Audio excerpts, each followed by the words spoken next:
Hey, everybody, just give us a minute here. We're just getting everything set up. We're having some tech issues, but we'll be right with you here.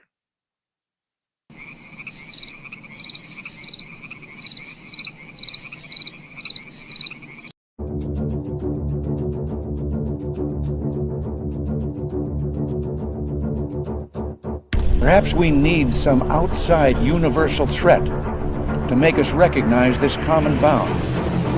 I occasionally think how quickly our differences worldwide would vanish if we were facing an alien threat from outside this world.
Good evening and welcome to Spaced Out Radio tonight. My name is Dave Scott. Thank you so much for joining us as we appreciate you tuning us on in.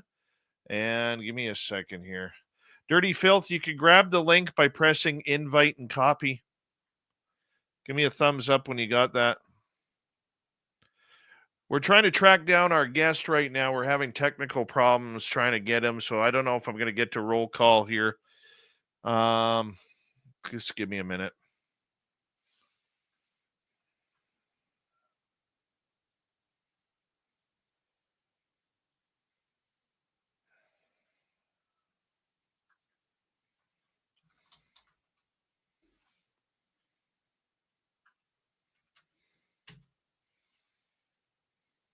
There you go, Filthy. I sent it to you on Facebook.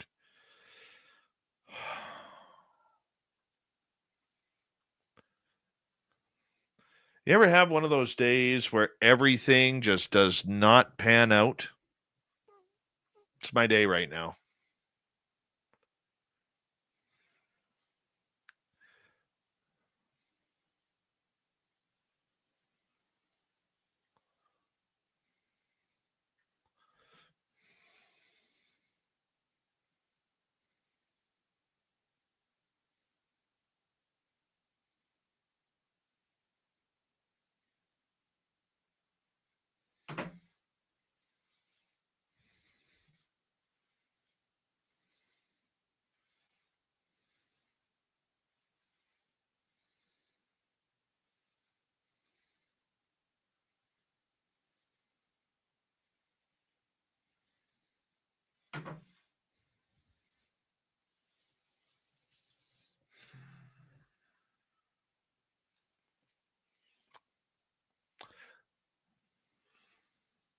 Give me a minute here, guys.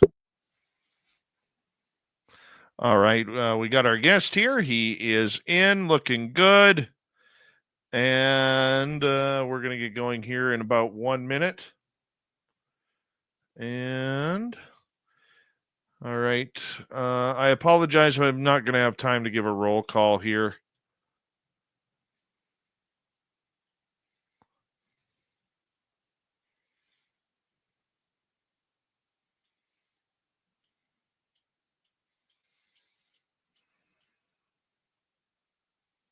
Let's get the radio side going.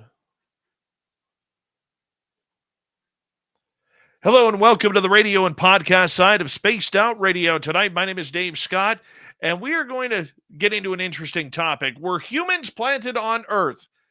Yes, researcher Christopher Knight will join us. We're going to have a lot of fun with him in just a few seconds' time, as we want to remind everybody, if you're in our YouTube chat, The super chat is open. It's a wonderful way to support what we do on this show on a nightly basis. And, of course, you can shop at our Spaced Out Radio store. We do not have ugly swag, people. No ugly swag, so make sure you check it on out for yourself. You're going to be really happy with it. Really, really happy, I promise you. We're going to get going here in about 25 seconds. So just sit back, relax, get comfy. We're going to have a good time. I promise you it's going to be a good one tonight. So we are going to get going here momentarily and enjoy your night. I'm going to. Yeah. Here we go, everybody. Throw those horns up. Let's rock.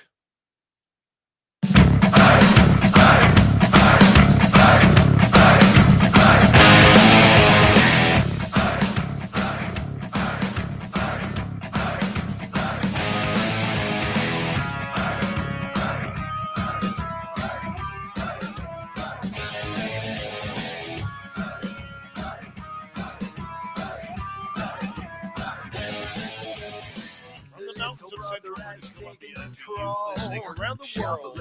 This, my friends, is Spaced Out Radio. I am your host, Dave Scott, sitting in the captain's chair of SOR headquarters. We welcome you to tonight's show on our terrestrial affiliates around North America, digitally on every major podcast network. Our website, spacedoutradio.com. We have a plethora of features for you. Rock out Bumblefoot, read the news wire, check out our stream as well.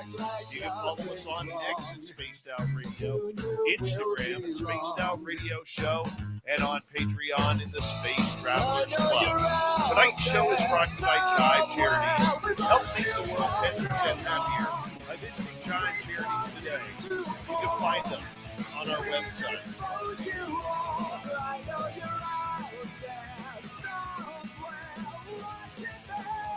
We got a great show for you tonight. What brought humans to Earth? Was it godly? Was it something more? Christopher Knight will be with us here momentarily to discuss it all over the next couple of hours. Then in hour number 3, Swamp Dweller will kick things off with another creepy story. Follow that up. Robin Haynes will be here for the Q&A report on cryptids, of course. So let's move the ball forward and get this thing going. Why? Because we can. And it makes it so much more fun, doesn't it? Well, Christopher Knight is the past chairman of companies from a UK National Advertising Agency of the Year to a high-tech augmented reality pioneer. He has a number of worldwide patents in the field of mobile communications. He is the author of many international best-selling books, from The Hiram Key to in 1996, which went to the Sunday Times top 10 list after just 3 days of sales. He sold over 2 million copies in the first year and has been translated into 40 languages. Wow. For 25 years, he has researched and written with Alan Butler in the field of ancient metrology, and their book, Who Built the Moon, was the acknowledged inspiration for the 2022 blockbuster movie Moonfall, directed by Roland Emmerich. Wow. Well, many people in this field who write books literally struggle to get maybe 100 copies sold. If they sell 100 copies, they consider that book a success. 2 million books. Let's go right to it. Christopher Knight, thank you so much for joining us on Spaced Out Radio. You're over in Europe. Good morning to you. Good morning, Dave. Good to be with you. It is very nice to have you here. So much to talk about in regards to these amazing subjects that you cover, which I think a lot of these questions have been wondered by mankind for centuries, millennia. Where did the moon come from? How did we get here? What is our purpose of life? What made you all of a sudden start looking into these very, very in-depth questions? The easy answer to that is Alan Butler and myself. We didn't go to look at it at all. No interest whatsoever. It came to us. I mean, as you mentioned, we were working on ancient metrology, that is Stone Age measurement systems for time, distance, capacity, weight, everything. And we realized that they were pretty clever people 6,000 years ago, and they understood the dimensions of the Earth and the movement of the Earth perfectly. But then accidentally we discovered that it all worked on the moon as well, which was like crazy. What? That's not possible. But the more we looked into it, there was something really strange happening. And these Stone Age people had tripped into something huge. So we didn't suddenly wake up one morning thinking, let's solve the mystery of life. It wasn't like that at all. It was slowly but surely, strangeness came our way. And then we found that, in actual fact, in each of the fields that we were being drawn into, all the experts were saying the same thing. Like, what the standard line is nonsense. And they know it, and we know it. So you start to put together all these ideas from leading experts in various fields of science, and we can see that there is a big, big problem of where life came from on Earth. And there is clearly a mind, a brain behind it all. It was designed and done 3.7 billion years ago. So, and it's inescapable. There's no mistaking it. It's absolutely like a Swiss clock. They have signposted exactly what they did. So there's no wriggle room. You can't say, oh, well, that's a load of pseudo-scientific nonsense. Check it out. The math speaks for itself. It doesn't need anyone to approve it. It's just there. And it's if SETI was getting information from outer space that they've been searching for all these decades, they got very excited when they found a pulsar going bleep, bleep, bleep. If they were looking at the world in the way that we've accidentally come to look at it, they would be doing somersaults, because we have a major, major communication from the entity that created life on Earth. So there we go. We came into this by accident. Did you always, even growing up, think about this very deep philosophy in regards to how we got here, where we're going, what's the future? Well, yes, my mother used to get very exasperated with me because they're always asking questions. Why is this like this? And that doesn't make sense, and she'd give me the answers, and I'd say, no, don't accept that. That doesn't seem real. So yes, there are certain types of people like myself and Alan who are slightly unreasonable, and we just don't go along with the standard line for the sake of it. So always been a bit perverse, but personally, I've always been pretty straight-laced. I believe in the power of science, and wherever it takes you, it takes you. I've never been a believer in, shall we say, fringe things, but I am now, because there isn't an edge between heavy-duty science and what we sometimes call fringe things. There isn't that divide there at all. So you just have to have an open mind. And a lot of scientists are saying now that what we thought we knew was wrong. I mean, since they discovered, for example, quantum mechanics, we know that all logic doesn't work. You can't reason your way through something. It's completely crazy. And so you have to have a very, very open mind. And you have to look at the facts that are there, not the facts that you would prefer to be there. There's a lot of people think science is about rules of order and things. It's not. Science is purely about disproving things. The whole thrust behind science is to prove something's wrong so you can move on and find whatever it is that is right. But there's a lot of scientists, so-called scientists these days, that get bogged down in a belief system, a creed. For example, the idea that life began on Earth by lightning bolts hitting a primordial soup, and suddenly these clever little atoms just materialized and produced DNA. Didn't happen like that. could not have happened like that. And the leading experts know it cannot. And you get people like Professor Hockey, who says it's a broken paradigm. You know, it shouldn't be there. We're teaching kids this, and we know it's wrong. It's nonsense. But we don't have something to replace it with. The mainstream science doesn't have something to replace it with. Therefore, they leave it there. The idea that life suddenly appeared magically out of this soup all those billions of years ago. Statistically, we know, the leading experts know, it is 100% impossible. So it didn't happen. Something else happened.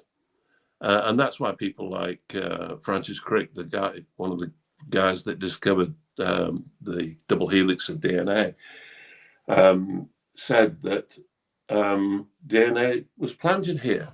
You know, he called it directed panspermia, which means that some intelligent entity, unknown, put it on Earth. And Carl Sagan and other heavy-duty astronomers have agreed, Sir Fred Hoyle, that it's the only explanation. And yet it's not what you'd call mainstream. And yet it's the only plausible answer. And we can now know, thanks to what Alan Butler and I have found, that we know how to break it down because they've left all of the signposting, detailed mathematical signposting. So, you know, this little book that we brought out, we've kept it deliberately very short, is it's not our book. It belongs to the world, and it's hugely important. And anybody who believes in science just needs to look at it and get their calculator and check it out, because time and time and time again, with huge accuracy and detail, they keep spelling out the same patterns. So they're saying, pay attention. We believe that they are telling us how to unlock a message that was put inside DNA from the very beginning of time when they first seeded the earth. And they knew full well that humans were going to be the outcome of the evolution that would happen. But in the DNA, only a very relatively small part is connected to the evolution of the creature. There's huge amounts that are for unknown purposes. And lots of leading experts have suggested this could be a message, because you could get huge amount of information into that. As Encyclopedia Galactica, it's been called. You know, it could be just tell us everything. You know, all we've got to do is open it up and have a look. But we need the number sequences to open it. Like you need to know the code number to get into a safe or into a program. And that's what they're provided with, the numbers connected to various planets, the Earth, the Moon, and Ceres, which is a tiny little planet. And they've put all the answers in there. And again, it's not believer. We're not asking you to believe us, just check it out. Going back to when you were a young lad, you know, running around being, you know, a little controversial to your mom, as you said earlier, Yeah. you know, questioning things and always asking why. Did you grow up agnostic or atheist towards any type of religion? Because the scientific method is usually very stalwart against the religious belief of how the earth was created. Again, I think that's an unnecessary, personally, I think that's an unnecessary battle. My favorite uncle, who's no longer with us, it was a Roman Catholic priest, and we used to have some wonderful discussions because he was a real intellectual. But we would disagree because I've never been a religious person, although for the past 40 odd years, I have spent a huge amount of time studying the origins of religion because it fascinates the hell out of me. And I've got hundreds of books, and I've got lots and lots of friends who are leading lights in academia, in religious studies, particularly the origins of Christianity and Judaism. And you know, I'm totally fascinated by it, but I don't buy it as personally as at its full strength system. But I don't disrespect it because I could be wrong. And there is the question is, who did this? Well, one of the options is God, obviously. But that can just be a word, it can be much more complex. What do you mean by God? The guy with the white beard sitting on the cloud, the old idea, or is it something much more modern and complex, but a force for good that permeates the universe? So you can disappear into philosophical discussions, as you say, and theological discussions as a subset. But to answer you, I've always been fascinated by it, and I want to understand what drives people, as I say, particularly ancient Judaism and the evolution of Christianity that came out of it. I find it totally fascinating. So I have spent a lot of time on the subject, but as an outsider, I'm one of the few people that have read the Bible all the way through, and every surrounding document, that contemporary documents where possible, particularly at the New Testament period, so that I can build up some understanding of what was really happening in their heads, because modern understanding of the New Testament period is pretty ropey. They don't really reflect what people were actually believing and thinking in many ways, I don't think. So it's all complex, but I think you have to be pretty holistic. Alan Butler and myself, we got together, like 30 years ago now, but we found ourselves two of a kind. And interestingly, we've been contacted by a number of leading academics from different disciplines who've read our work, and they've been sort of intrigued. And one of them, who was a guy who has a PhD in physics and a PhD in chemistry, which is a pretty unusual circumstance, was pressing us on how on earth we made a breakthrough in mathematics, which was connected to megalithic peoples. And he kept saying, "How did you do it?" And we didn't understand what he meant, because we started to explain the process. He said, no, I don't want to know the process. He said, how did you as people get your head into that? And we explained our backgrounds. And I spent 5 years at art college, and Alan's an artist and playwright. And he said, "Oh, I get it. You're artists. You envisage things in your head." He said, and that's what scientists are doing when they write formulas down. It's just to communicate it. Fundamentally, if they're doing good new work, they're visualizing in their mind's eye. And you just have to have as much data and information plugged in there as possible. So it does, which is what we're two English guys in our 70s, and we're claiming to have overtaken SETI, which sounds a bit ridiculous, but we have to have had that backdrop of painful learning to have got lucky as we have. Does that explain where we're coming from? We have 4 minutes to go before we have to go to break at the bottom of the hour. Christopher Knight is our guest tonight on Spaced Out Radio. He's got a brand new book out, and I'm telling you, this is going to be a good one. They Built the Earth. They Built the Earth. Yeah. Him, Christopher Knight, and Alan Butler writing this story. We're going to get into this and a lot more when we come back. But for you, the mystery of life is what?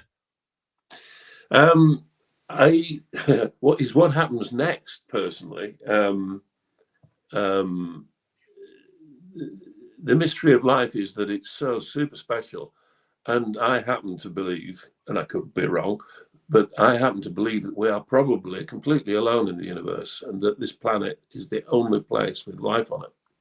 Now, that's controversial for a lot of people, and I could well be wrong, but that's my feeling. And there's something extremely special about life on Earth, which is all one. Humans are at the top of the tree, if you like, but everything from fungus upwards, which is sort of the oldest form of life, is all part of a single whole, for my money. What happens after you die is quite interesting, I suspect, because I've spoken to some leading, very leading physicists who agree the same thing from the scientific point of view, that death isn't an option. It's not rational. Once you start getting into the quantum mechanics of how what you might call the soul operates. But this is very different to the book that Alan and I, or books that Alan and I have been writing, because they're self-proving. So on one side, we've got our philosophy and thoughts and ideas. On the other, we've got absolutely 100% hard evidence. So nobody needs to agree with our philosophizing at all. But it's all good fun, because I think that's the important bit, personally. I'm surprised to hear you say that you think we're the only life form in this universe. I think a lot of people feel that. And I think it's because people are sort of embarrassed. It's like, aren't you being a bit elitist to say this is only us? Isn't that a bit arrogant? No, it's not. Because we know, or experts say, that if every atom in the whole universe had the option of every second of turning into DNA, i.e. life as we know it, it still wouldn't exist. It's so massively improbable. It's be off the scale for it to happen anywhere, but yet we know it has happened on Earth. So something very, very strange has happened here. But statistically, it shouldn't be anywhere else at all. Things like the Drake equation were just a bit projected billions of other worlds. I think we're just nonsense into the computer and nonsense out. But people like to think that we're not alone. It's important for people, and it might be right. It could easily be true. Could very well be. Chris, I'm going to get you to hold on right there, because we are going to break here at the bottom of the hour. And if you want more to learn, you go to they-built-the-earth.com. Let me repeat that. They-built-the-earth.com. Yeah, go check it on out. The books are there. They're ready for you. So check it on out. Christopher Knight, our guest on Spaced Out Radio. More about where did humans come from when we return.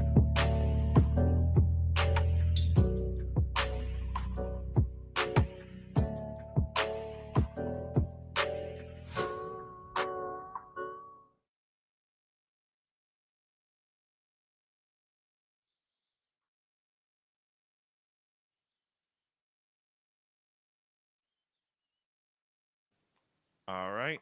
Good start, sir. Good start. Okay, good. We got about 5 minutes. Our YouTube audience and our podcast audience can hear us. Our terrestrial radio audience cannot. And so we're just got about 4.5 minutes to relax and kick back. Okay. Enjoy. Good. Yes.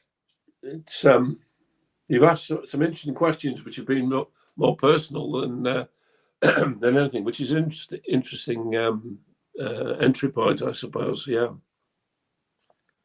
I always like to get to know our guest before we get into the fact of the matter. Being a long form interview, we have the ability to kind of delve into things a little bit more.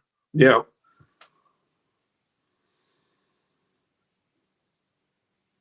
So you sound as though you believe there are other civilizations in the universe, or cultures, or what you want to call it, life forms. Yes, I do. I have personally seen things. Okay, well that defy logic to the mainstream and to the scientific community. You know, I've seen ghosts. I've seen Bigfoot. All right. I've seen UFOs and I've seen aliens. All right. Well, that gives you reasons to believe. Yeah. But now, if you ask me, do I have evidence? No, I do not. But what I do have is the lucky part for me is the majority of really insane experiences that I have had with other people.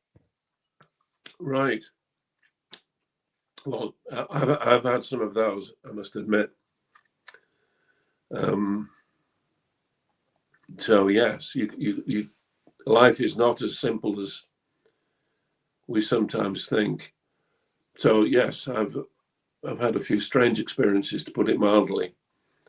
I mean, as you say, shared, not on my own. And I was once turned for about 3 days into a psychic individual, unbelievably powerful, and thankfully it faded and it went away again. And that was to do with a megalithic site that we're visiting, a 5,000 plus year old site where they charged stones with electricity and aligned them with the earth and had built a phased array. And like an idiot, I went and stood in the focal point and it did very strange things to me. Things that I wouldn't believe or wouldn't have previously believed. But you can only go by your own experiences, can't you? Well, I mean, the funny part about it is I always say this, I never asked for it. And most people I know who have had strange occurrences, they never asked for it either. And,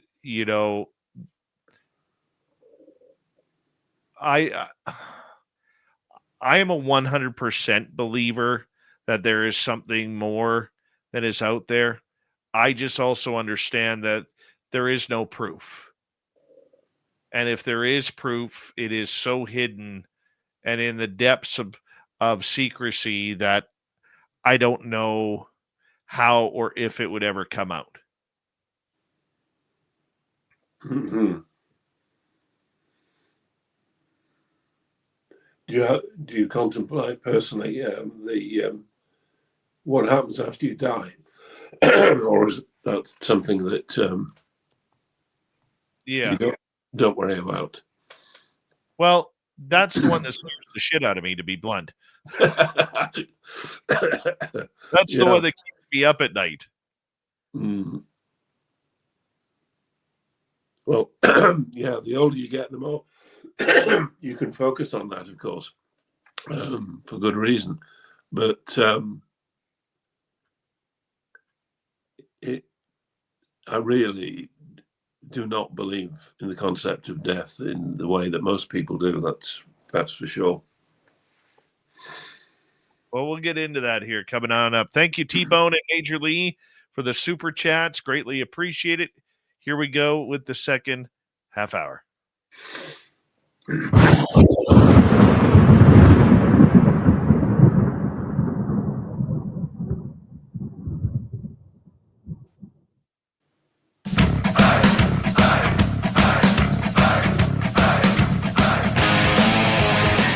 we go with the second half hour of Spaced Out Radio. Good to have you with us.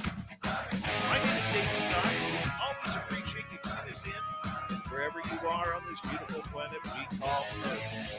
Reminder to all of you that if you miss portions of this show or others, you can always check out our free archives on YouTube or any major podcast network. Our website, spacedoutradio.com, we have a plethora of features for you. Rock out to Bumblefoot, read the news wire, check out our swag as well. Follow us on X at Spaced Out Radio, Instagram at Spaced Out Radio Show, and on Patreon in the Space Travelers Club. All right, let's move on. Chris Knight is here. Christopher Knight, all the way from Europe, getting up early for us here on the show. So that way we can talk about how did mankind or humanity end up on this planet? It's the $1 million question, maybe $1 billion or $1 trillion question that we don't know.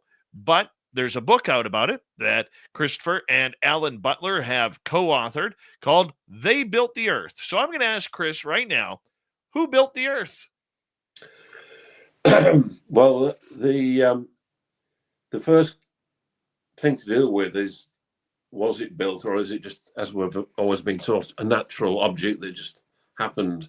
The solar system fell into place by accident,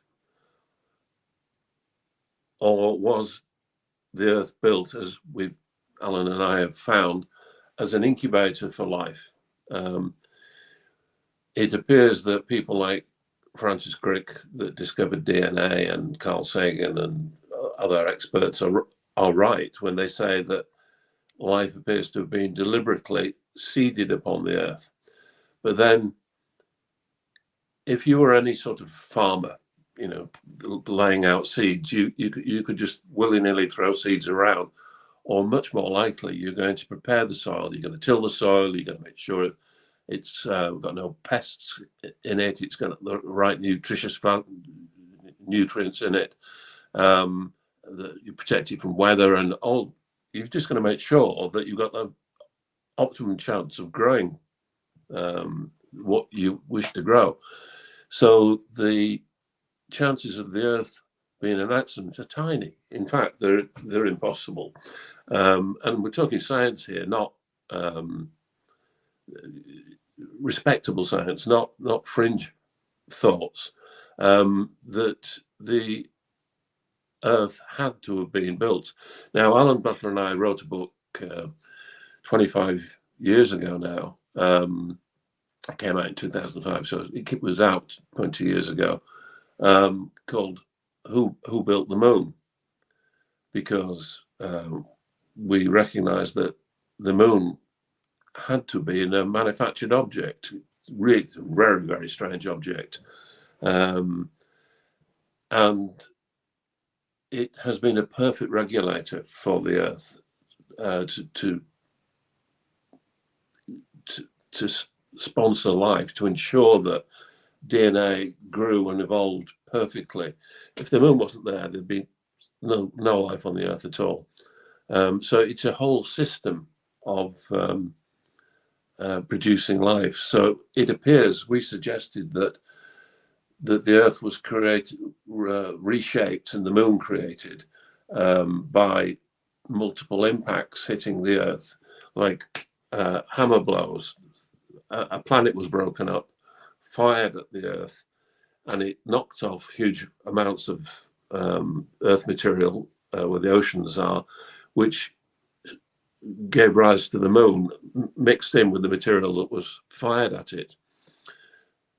Now, since we wrote that book, that is the official explanation the multiple impact hypothesis from the Weizmann Institute in Israel, who are the leading thinkers on it. It's not that we said it. It's just they have since proven what we did say is the case.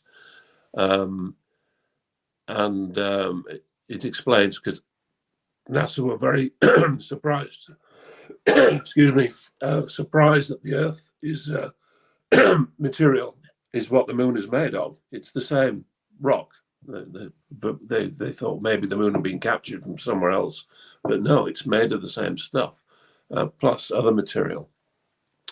And we identified the planet that used to be there between Mars and Jupiter, and it was broken up and fired at the Earth in chunks, and they carefully remastered the Earth and created the moon.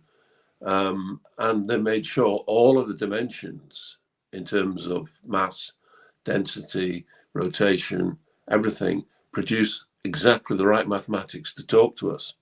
So you can check it. You can check it all out. What they did was absolutely unbelievable engineering. So the question is, who are they? Well, we call them the UCA, Unknown Creative Agency, because the first thing is some entity did do it. That's the first question, rather than trying to jump at who is the culprit. And then we identified that there are three potential answers to who is the UCA, the Unknown Creative Agency. There may be more, but we can't think of more, but other people might. And conceivably there could be, but there are three. One is God.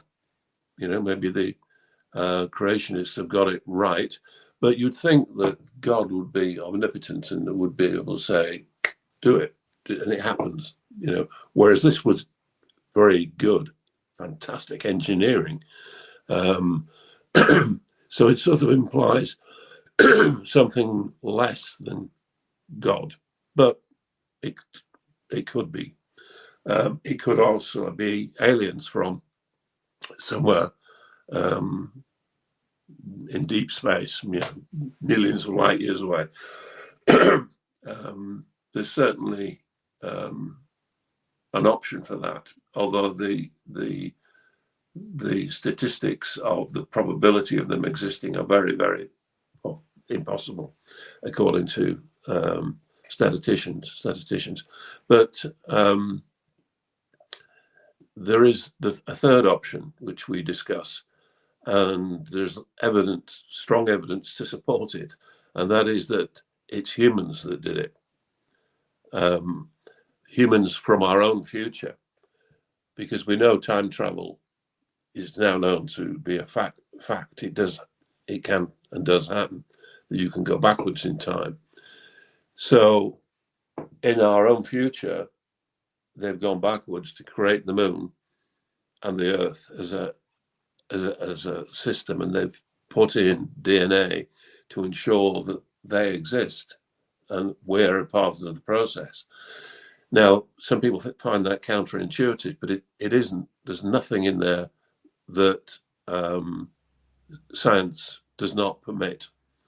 So it's an option. And there's good reason for thinking that it could be accurate, because whoever did it knew that we'd be using meters and kilometers and yards and feet and megalithic yards, which is an ancient measurement system, because they principally left their message as ratios, which don't require any units, which will become clear, anyone reading our book. So the main evidence that they did what they did is all in ratios, but there's huge amounts of applied dimensions that use conventional methods of measurement that we use, which sort of says we know what you're going to end up using in terms of the metric system and the imperial system and the megalithic system. How on earth could they know that? unless it's programmed into our DNA by aliens, that we naturally that end up doing it because we're pre-programmed to do it. Maybe that's an answer. So the question can't be completely answered who did it, but the one thing we can all agree on, and should all agree on, unless somebody wants to be perverse, is that someone or something did do it. And if people of religious persuasion want to say that that was therefore God, well, maybe, you know, we shall find out in due course, because what Alan and I are calling for is a new quest. We call it the Thoth quest, after the ancient Egyptian god of the moon and science and mathematics, to get a number of world-class scientists together to investigate DNA, which of course is in every living cell of everything on Earth, including humans, investigate it for information that's been programmed into it, using the number system that they built into the Earth, Moon, and Ceres, this tiny planet system. Because if you want something to last for billions of years, you have to make it out of something extremely huge or extremely small. And they did both. They went for the planetary level to give us the mathematics, and DNA, which of course is a tiny in human terms object. And we know that there is DNA in Australia, in Western Australia, that hasn't changed for 3.7 billion years. And we know there is parts of our own DNA that has not changed for that period of time as well. So the information of how to open that message is being given to us at planetary level. Now we need the scientists to apply it, and then we could have this more information we've ever put together in the history of the world in front of us, that explains to us what we need to do next.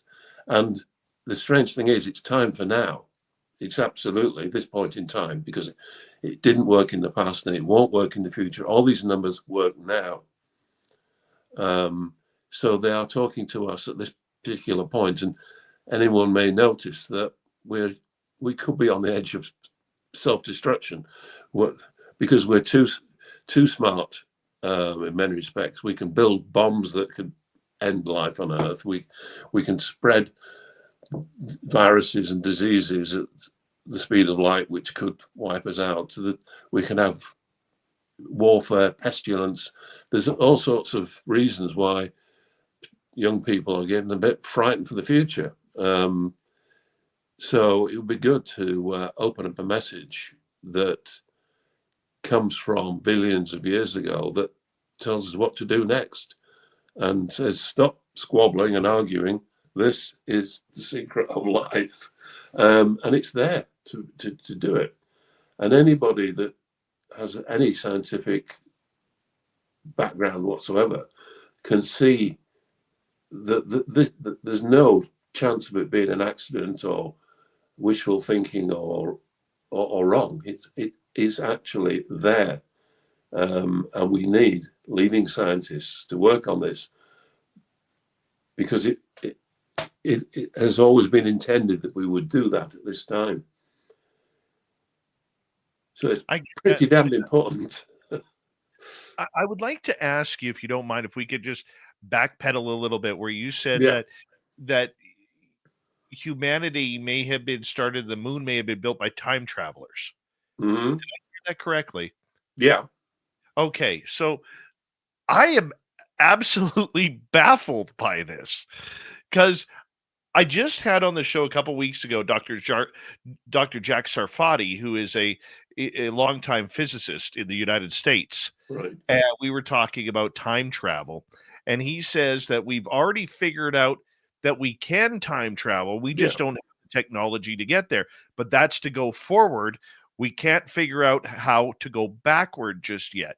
But he thinks in the future, we have figured out that impossibility right now. And so I get what you're saying on the time travel aspect. However, if we go back in time to seed humanity, who are the first two to actually get that first seed going? Now, there's the fallacy. You see, that's a logical fallacy, but it seems to make sense to people because the human mind works like that. There has to be a beginning and there has to be an end. No, there doesn't. That's not how anything works.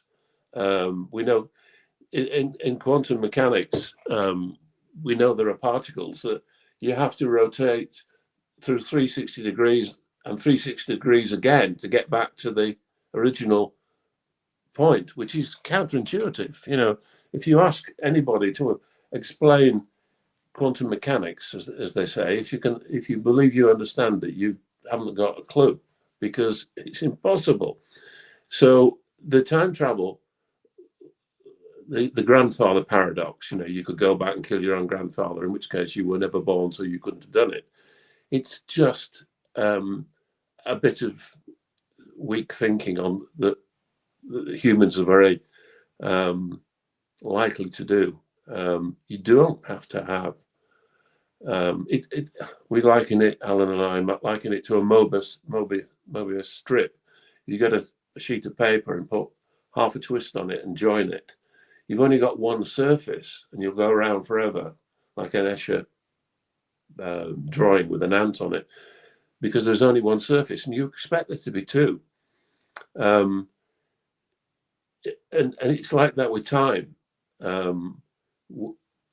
If we in the future go, maybe that's what's in the message. This is the message may say, this is how you build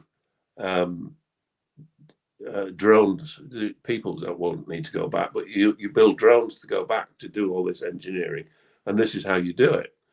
So they tell us. We know it's theoretically possible, and I believe it has actually been done. It's easier to do is to skip forward, but it is possible to go backwards. So maybe that's what's in there. But once they do go back to create us and come forward again, then we're off into the future. And the fact that there's a loop at the beginning doesn't make any difference. But people struggle with it at first. I mean, I first put it to Alan Butler and he went, no, that's crazy, because who started it? I said, well, nothing needs to start it. And he gave it a few days thought and he came back and said, yeah, you're right. There isn't a problem with it. And there isn't. It's a logical fallacy to argue that you can't do that and that you need to have a beginning. You don't need to have a beginning. In fact, that's what religious people often say, and it's what some scientists are saying about the Big Bang. There was a Big Bang, but it wasn't necessarily the beginning. You know, I mean, why are we fixated with a start point? Because in that case, you've got an end point, and maybe there isn't an end point either. And time, you know, what is time anyway? But we've been able to figure out certain species on how they started, how they morphed. Why can't we figure out the same with humanity? Well, they're all the same. It's all the same. Life on Earth is all one. The DNA in a daffodil is like 60% the same as a human. We can't separate out humans particularly. And Darwin's theory of evolution has been under a huge amount of pressure. There's an increasing number of scientists who don't buy it at full strength. Clearly, there are Darwinian aspects of survival of the fittest and so on, but it doesn't answer at all how all the species come to be. It seems to be programmed from the beginning. for example, way back, right at the beginning, well, after about 1 billion years of life on Earth, the bacteria was producing oxygen and changing our atmosphere. But the interesting thing is, it was programmed to produce oxygen, and it was programmed because it was the tiny, super advanced computers. DNA is a super advanced little computer. But the oxygen wiped out all of those, or virtually all of those original bacteria, because the oxygen they produced was poisonous to them. So a small number then went forward with Darwinian evolution and thrived on the oxygen. But because they changed the atmosphere, we could have fire, we could have metals, we could have technology. Without it, we would have never had the ability to create our modern world. But yet the creatures that did it programmed themselves out of existence. The Great Oxygen Revolution, it's called, so it looks like everything was pre-programmed from day one, 3.7 billion years ago. Anthropologist Dr. Michael P. Masters has come out saying that he believes that anything that is alien, or what we depict as alien, is the future us. That's pretty much what you're saying. Yes. If you have never spoken to Dr. Michael P. Masters, I would highly recommend him. He is an anthropologist at Montana Tech University in the state of Montana, and he is absolutely brilliant along this side. But the funny part about it is, I think our minds, like you said, I'm still having troubles with 2 minutes to go here before we go to break. I'm still having troubles trying to figure out that there is no beginning, that there is no end, because that would mean that time does not exist. Which a lot of scientists would say is probably the case.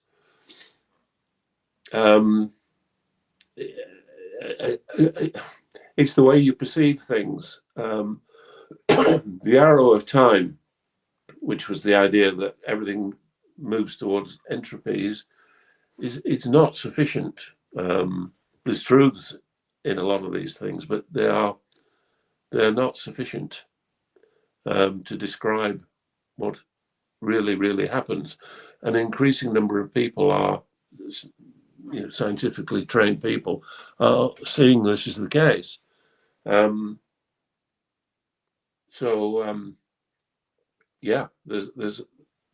an awakening happening, and you don't have to have a start point and an end point, because we're just programmed to think like that. The day the sun comes up, the day starts. The sun goes down, the day finishes.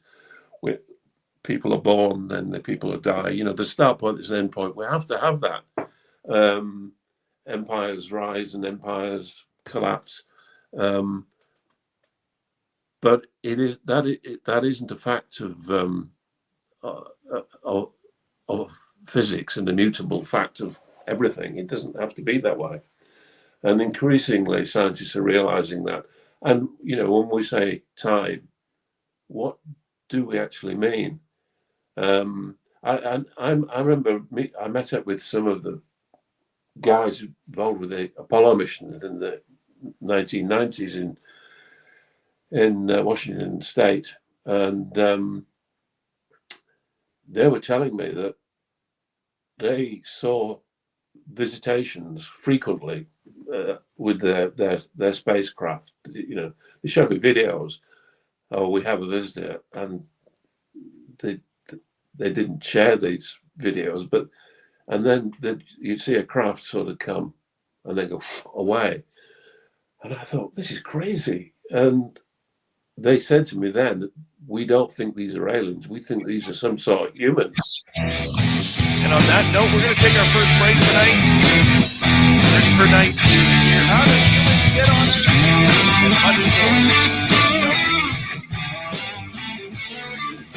This is Spaced Out Radio with host Dave Scott.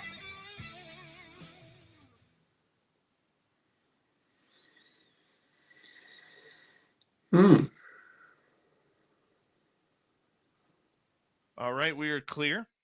We got about 5.5 minutes here. We're going to turn things over to Mr. Filthy here so he could go over his art. You talk to him on the phone. Chris, if you want to break, you can. We'll be right back, okay? Hello, everybody. I hope everyone's having a wonderful evening. I'm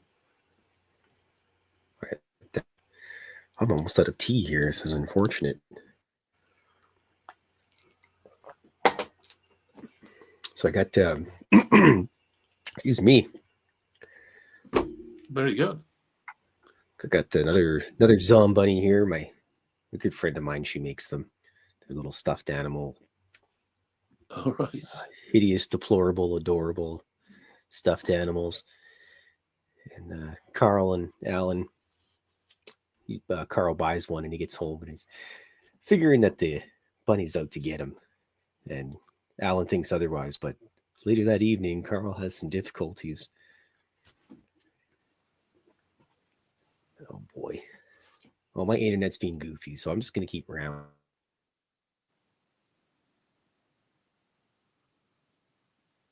Ghost will push it over. Kira, I've never had missing time, but I've had 2 times audio hallucinations. Yeah. Once near my mom's house, I was riding my bike in an alley that I've ridden a million times in my life, and I thought I heard somebody playing like church bell type music. Excuse me. And it sounded like it was 2 or 3 houses down the alley. And as I got closer to it, it kept going 2 or 3 houses down again, 2 or 3 houses down again, until after probably about a minute or so.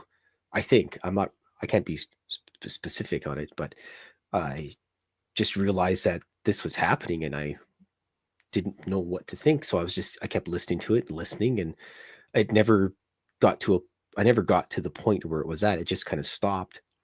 And then last Saturday, I went and met my friend talk about creating the zombunnies and creating the aliens and some stuffed animals out of my cartoons into stuffies. And I was walking near the YMCA by my house, and I heard similar church bells, and like when you hear voices that are muffled, like you're kind of underwater or like a room or 2 over, that's what it sounded like.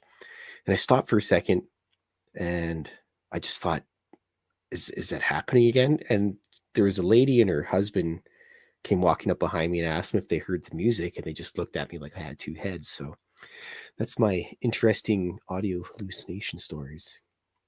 I wasn't like 75 vodkas in or anything like that or anything. I was like completely sober, but the only thing I ate that day was a hamburger. So I don't know, unless they snuck some acid into the hamburger.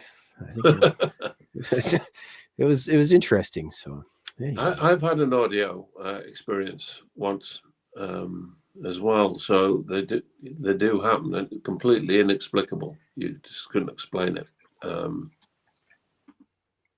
Weird. Yes, it's interesting. I'm not like a lot of people. I don't have any superpowers, or I don't time travel or anything like that, or nothing. I've seen a couple weird things in my time. I had some strange experiences, but other than that, nothing too substantial.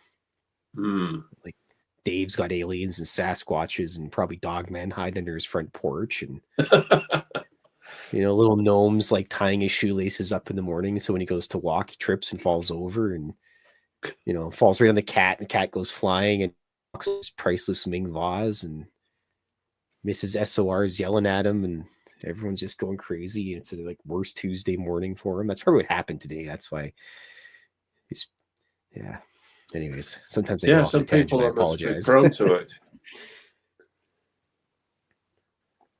Maybe some people are just tuned into it.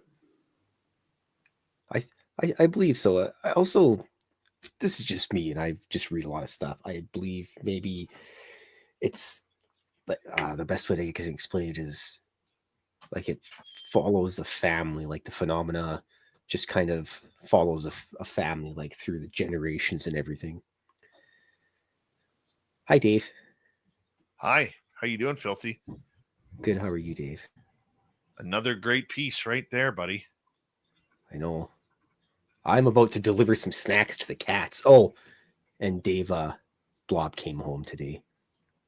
Oh It yeah? was sad. So now I have a little jar of Blob. Aw. Well, it's Anyways. beautiful. It's a beautiful moment. Thank you, Dirty Filth. We love you, buddy. Love you guys too. Everyone have a great night, and I'll see you tomorrow.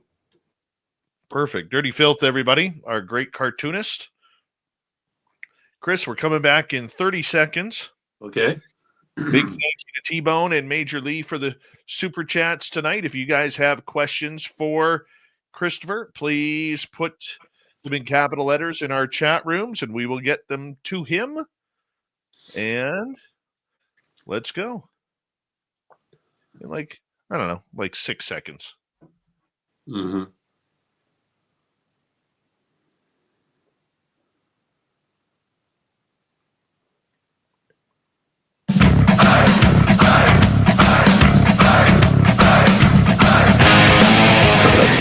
Here we go with the second hour of Spaced Out Radio. My name is Dave Scott. We appreciate you tuning us on in wherever you are on this beautiful planet we call Earth. Hello to everyone listening in on our terrestrial affiliates around North America, digitally on every major podcast network. Our website, spacedoutradio.com. We have a plethora of features for you. Rock out to Bumblefoot, read the news wire, check out our swag as well. Follow us on X at Spaced Out Radio, Instagram at Spaced Out Radio Show, and on Patreon in the Space Travelers Club. The Desert Clam has set the password for tonight in the SOR Space Travelers Club. What do we got tonight? Well, let's take a look here. Narratology. Narratology is your password. Use it wisely, space travelers, as the Clam sets the password each and every night right here on Spaced Out Radio. Here we go with Christopher Knight. This is a gentleman who has authored a number of very thought-provoking books, including They Built the Earth, which can be found on the website they-built-the-earth.com if you want to check it on out. Him and Alan Butler have delved deeply into some of humanity's toughest, most rigorous questions, and we're going to bring him right back. Christopher, thank you so much for being here tonight. We greatly appreciate you. It's good to be here. The Big Bang Theory. You mentioned it in hour number 1. This is where a lot of scientists believe how the Earth was formed, how the moon got here, how everything kind of transfixed on everything, and the planet just kind of bloomed from there. With your theories that you and Alan came up with, do you buy the Big Bang Theory as the creation? Well, Alan and I haven't come up with theories. We've just come up with observations of that change things a great deal, that need to be looked at.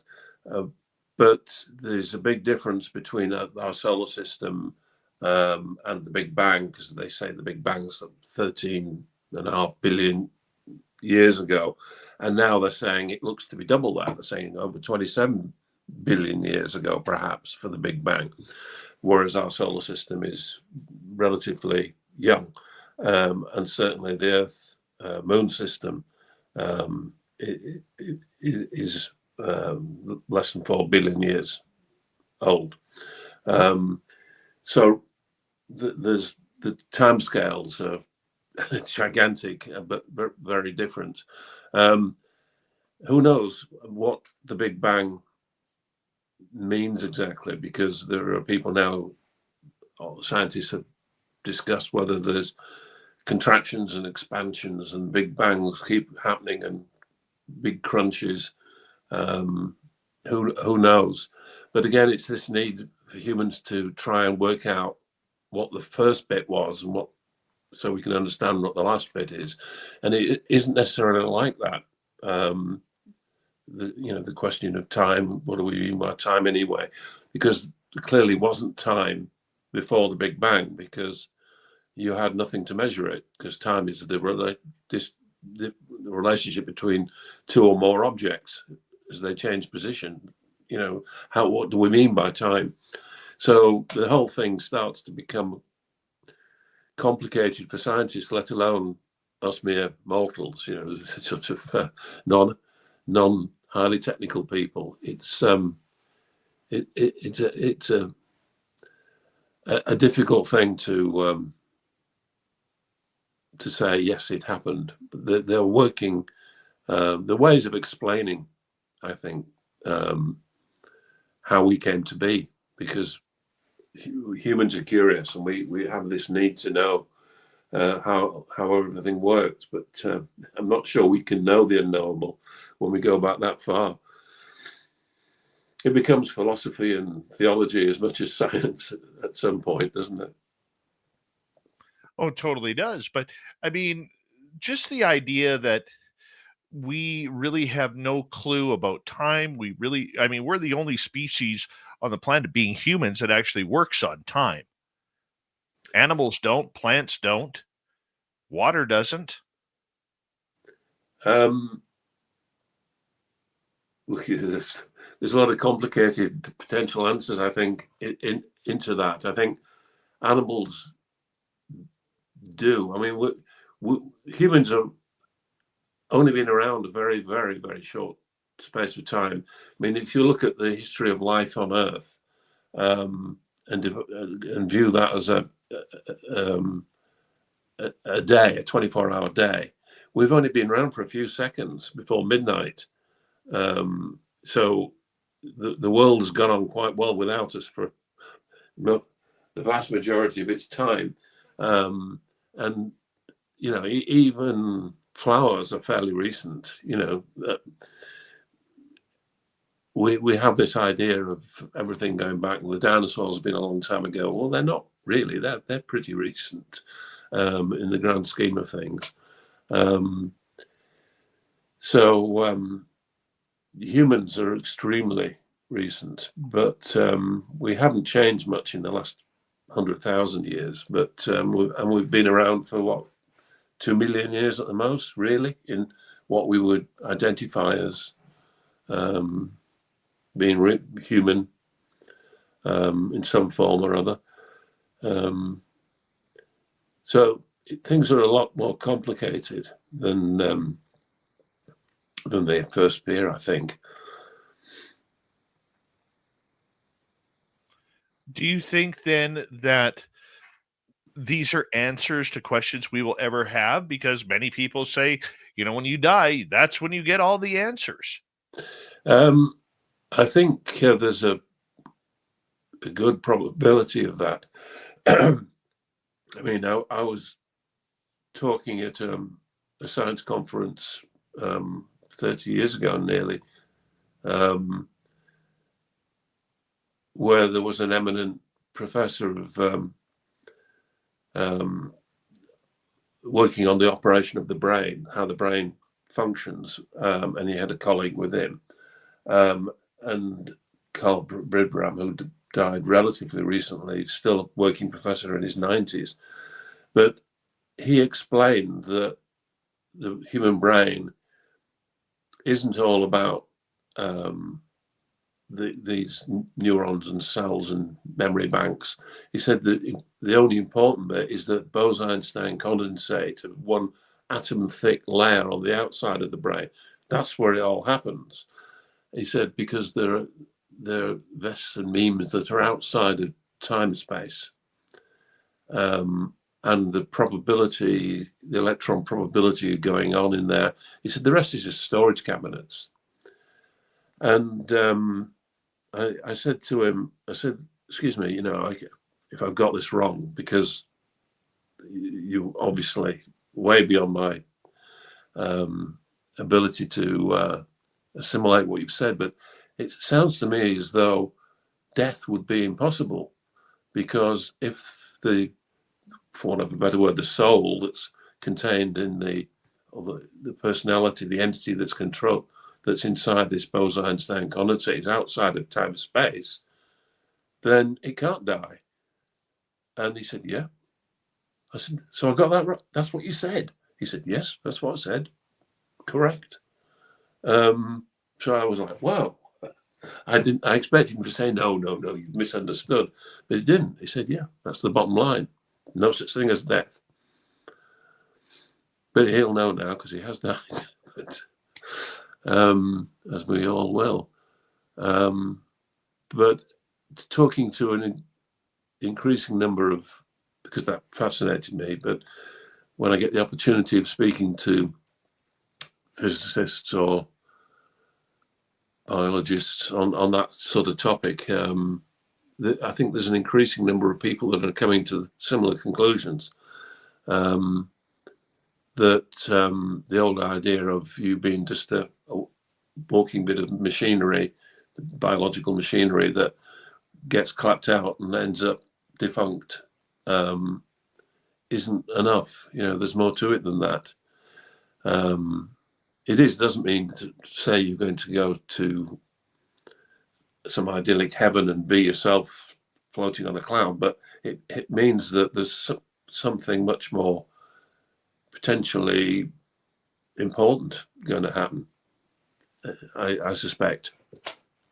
My daughter asked me, she's a doctor, medical doctor, and she asked me a few years ago, she said, when you are about to, some point in the distant future, she said, hopefully, when you're about to die, what will go through your mind? Will you be frightened or happy or what? And I said, I'll be quite excited and think, oh, what next? And she said, I'm going to put that on your gravestone. So, yeah, I find it quite an exciting possibility. The idea of it being an end, I just don't buy into. And I'll never know if I'm wrong, will I? So, well, you never know. I mean, there are many scientists, including at Johns Hopkins University Hospital, where they are actually studying the near-death experience. Absolutely. Yeah. I mean, they're fascinating studies, because what they're finding is,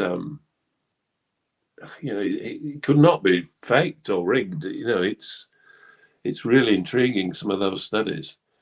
And people I know that have had near-death experiences become changed people. So, yeah, it's an interesting topic. But again, it's this assumption that there's a birth and a death and that's it. I don't think that's how life works. Could it be, like the caterpillar comes to an end, but the butterfly goes off,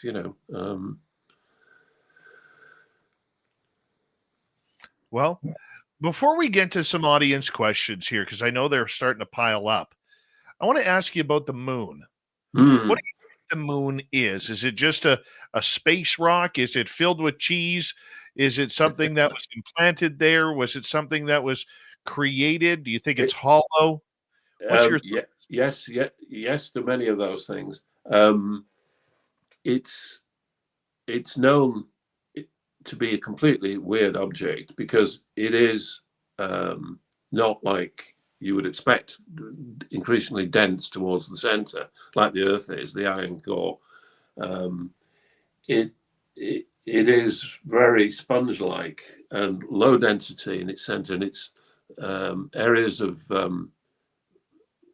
heavy density, the mascons, as they call them, mass concentrations, are in various locations just beneath the surface around the sphere of the moon, which is really odd. So if a craft flies along the moon in a low trajectory, it goes up and down because of the changing gravity. It's as though chunks of the original planet that was used to smash the Earth, to knock off the material that made the moon, are still embedded there. The multiple impacts, that because there's no doubt the moon was manufactured, Sounds controversial, but isn't. It's the only explanation that fits all the facts. And if it hadn't been produced, we wouldn't be here, because it's like this beautiful monitor that just keeps everything working on the Earth, because it's like a double planet. It's so large. It's unlike any other moon in the solar system. It's almost a double planet. And so the Earth and the moon dance around each other. And the center of gravity is just beneath the surface of the Earth, in actual fact, between the two. So it's been beautifully designed. And the chances of it being a natural object are, well, they're zero. It isn't. And it's entirely responsible for life on Earth and the beautiful balance that we have. We have this planet with this circa 22.5 degree tilt, which allows us to have seasons and liquid water most of the Earth most of the time. There's been times when it's frozen fully and times when it's had no ice whatsoever. But generally, as we are at the minute, it's perfect. And so much of that is down to the moon and the tides, and the way it rips up the surface of the Earth originally, when it was a lot closer originally, to stop us being, the Earth being like Venus, great hard ball of nothingness. It crunched up and plowed it and let the minerals into the oceans. So it's been a miraculous thing, the moon. And when we brought our book out in 2005, Who Built the Moon, we, calling it Who Built the Moon, we thought, oh dear, what shall we call it? But that's such a provocative title, we're going to get laughed at and attacked. But we weren't. And it's been a good steady seller and become a little classic in its way, I think, with lots of very intelligent people coming along saying that makes a bundle of sense. It sounds like a crazy title, from weirdos, but it's not. It's entirely descriptive of what happened. Yeah, the moon is fascinating, and of course humans have been fascinated by it as long as we've been here, and it continues to move. As I say, it was very close originally, and it continues to move out, which is why all of these numbers, values that we discuss in the book, the rotations, the dimensions will change, and they only hold good at this point in time. So anybody that wants to understand where we're coming from needs to look at those numbers. I mean, they are astonishing and so accurate. If you were to look at a modern motor car in 500 years' time, you found one buried in a box. You'd deduce the metric system, because it's all built with millimeters, and you'd soon deduce that it had been built by an intelligent entity that was using this particular system of metrology. The moon's the same. It's quite clearly built to engineering principles using very clear rules that keep on repeating and repeating and repeating, and take the lead from the sun and the earth and the moon and carries, whether we're talking about their rotation, their mass, their speed of movement, or every aspect. And the same numbers keep spitting out. And it should not happen. It should be random, and it's not at all. I can see that. But do you think then that we have explored the moon enough to know what it is? Whether it was the astronauts landing back in the in the late 60s, early through the 70s, or do you, with the Apollo program, or do you think that we have no real understanding of what the moon actually is or its purpose? We fully understand its purpose, because visiting it and standing on it was pretty unimportant. President Kennedy, before he died in 1963, said we're going to go to the moon before the decade's out, and it happened. So it was a thing of national pride for the USA, and they achieved it. But it actually, I don't think, did a great deal for our understanding. I think bringing the moon rock back helped, because they could understand that it was the same as the Earth, which was surprising. But generally, it's what the moon does. I mean, we know, for example, that when they landed on the moon and they took off again, they deliberately dropped the rocket part that fired it up back into the moon, and they'd put sound vibration detecting equipment, and they say it rang like a bell for hours, the whole moon, which is a very strange thing, because you just get a dull thud if you did that scaled up on Earth. So there's something very mysterious about about the moon. But the really important bits we didn't need to visit to understand that there will be no life on Earth if the moon wasn't exactly where it is and how it is, and its mass and its dimensions and everything about it is a beautiful piece of engineered equipment. But doesn't it seem almost too perfect? No, what's too perfect mean?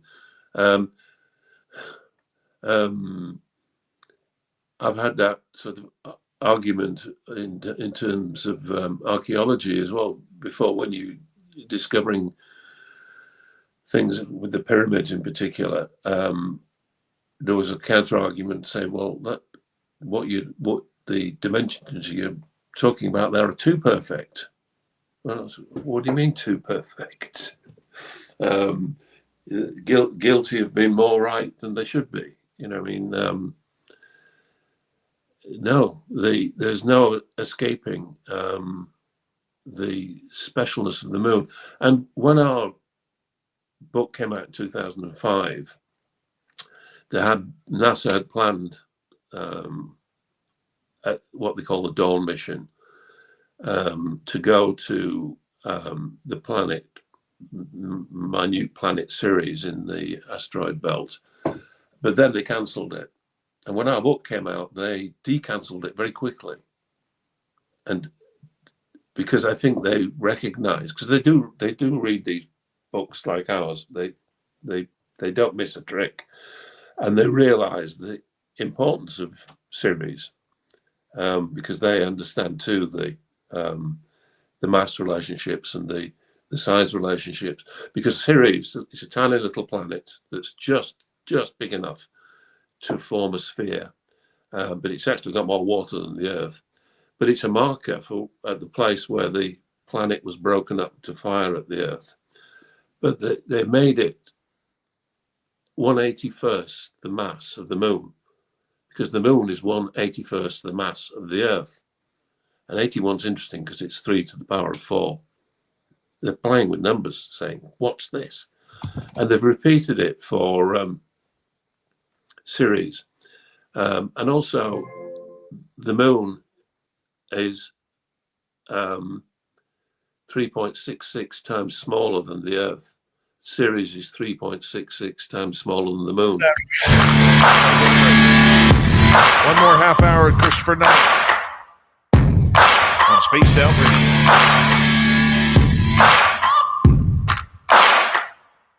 You're listening to Spaced Out Radio with your host, Dave Scott.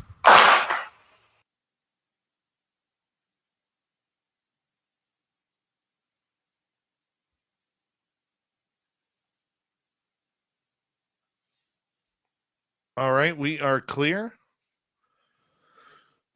Interesting show tonight. Making me think.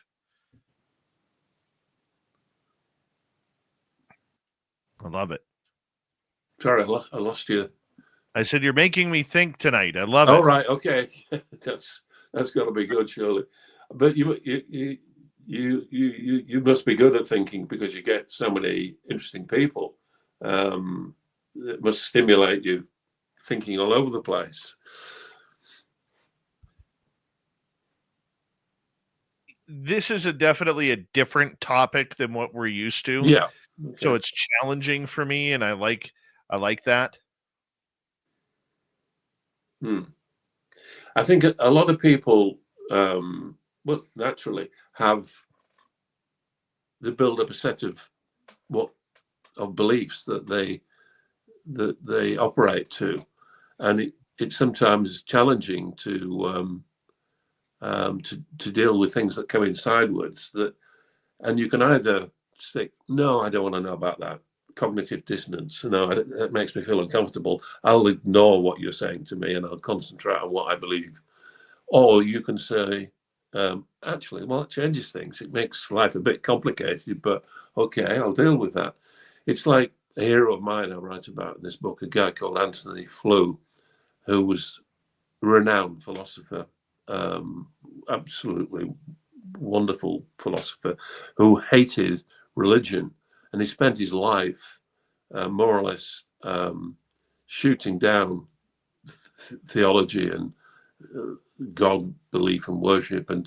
But then when he got to his 80s, because he was such a damn clever guy, he became aware that life cannot have happened by accident on Earth, and that it was deliberately planted here. And he said, I have to change my life's belief. It is the work of a super intelligence. He didn't call it a god, but he certainly didn't believe in things like the power of prayer. But he said everything is down to some super intelligence, and there's no escaping it. And that took a lot of bravery for a man in his mid-80s who spent his entire life being super famous for destroying the concept of God and religion. But he was big enough to do it. So sometimes we've got to be flexible with our belief systems. It's uncomfortable, though, sometimes. Well, they are uncomfortable subjects because I don't think deep down the majority of people on Earth really want to die. I know it scares the daylights out of me. I mean, but I think our curious minds, from the time we're born until the time we end, it's something that we're always searching for knowledge. We're always so curious and wanting to solve mysteries and questions that we have. Well, So the ancient Egyptians used to believe that if you were a couch potato and you just sat there and watched the world go round, when you died, you just go gone. But if you use your brain and you think, you will enter the Duat, the land of the dead. You as an intelligent thinking person will be transformed into the Duat after your death. And the ones that just sit down watching TV with a cold beer in their hand just disappear. So that was their belief. Maybe that's true. Who knows?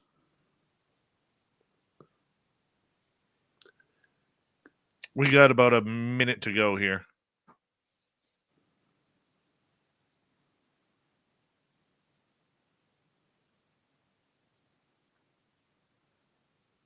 This is so fascinating. So fascinating.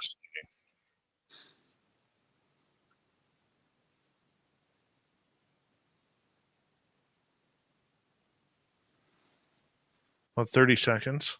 Okay.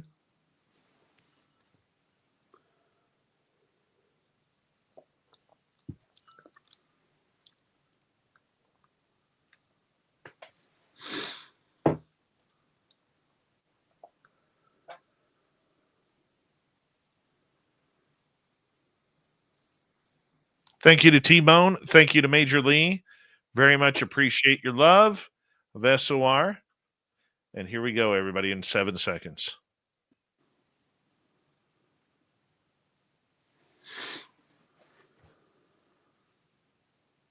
Here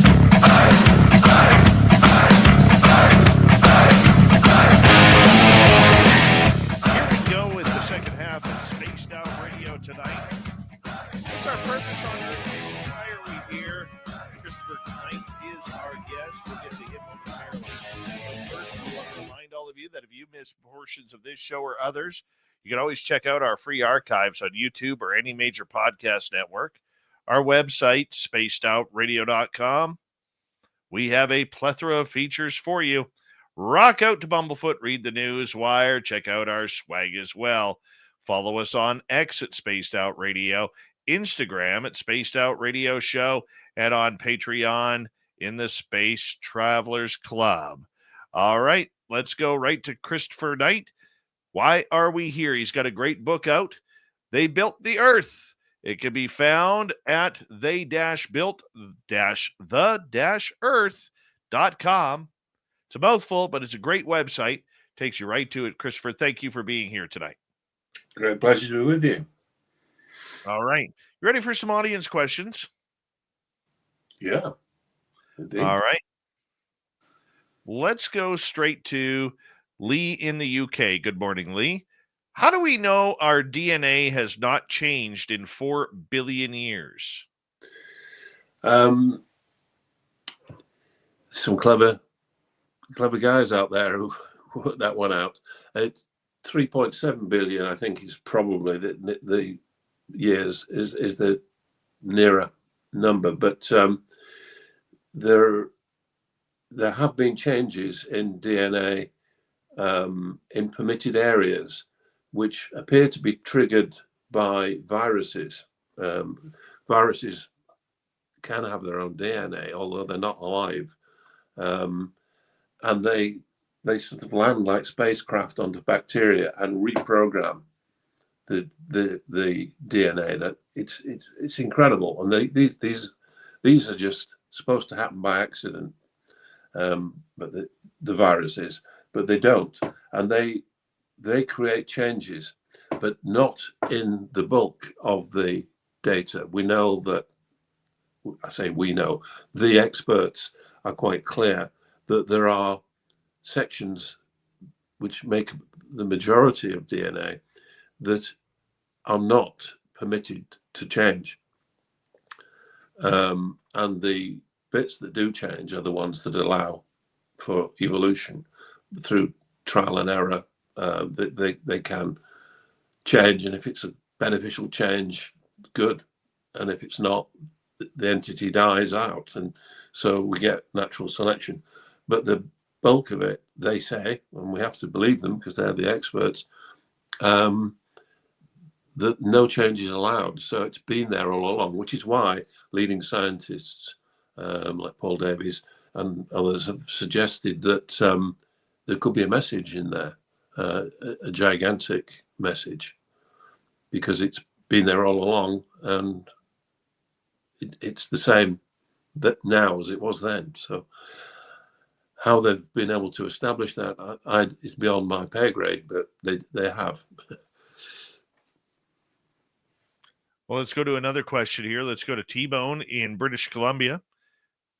What are your thoughts on the panspermia theory? Well, that's on the website. We start with that straight away because Francis Crick came up with not just panspermia theory, but the directed panspermia theory. Panspermia, at its simpler level, is just that there are clouds potentially of living material life drifting through the universe that can descend on a planet like the Earth and life takes off.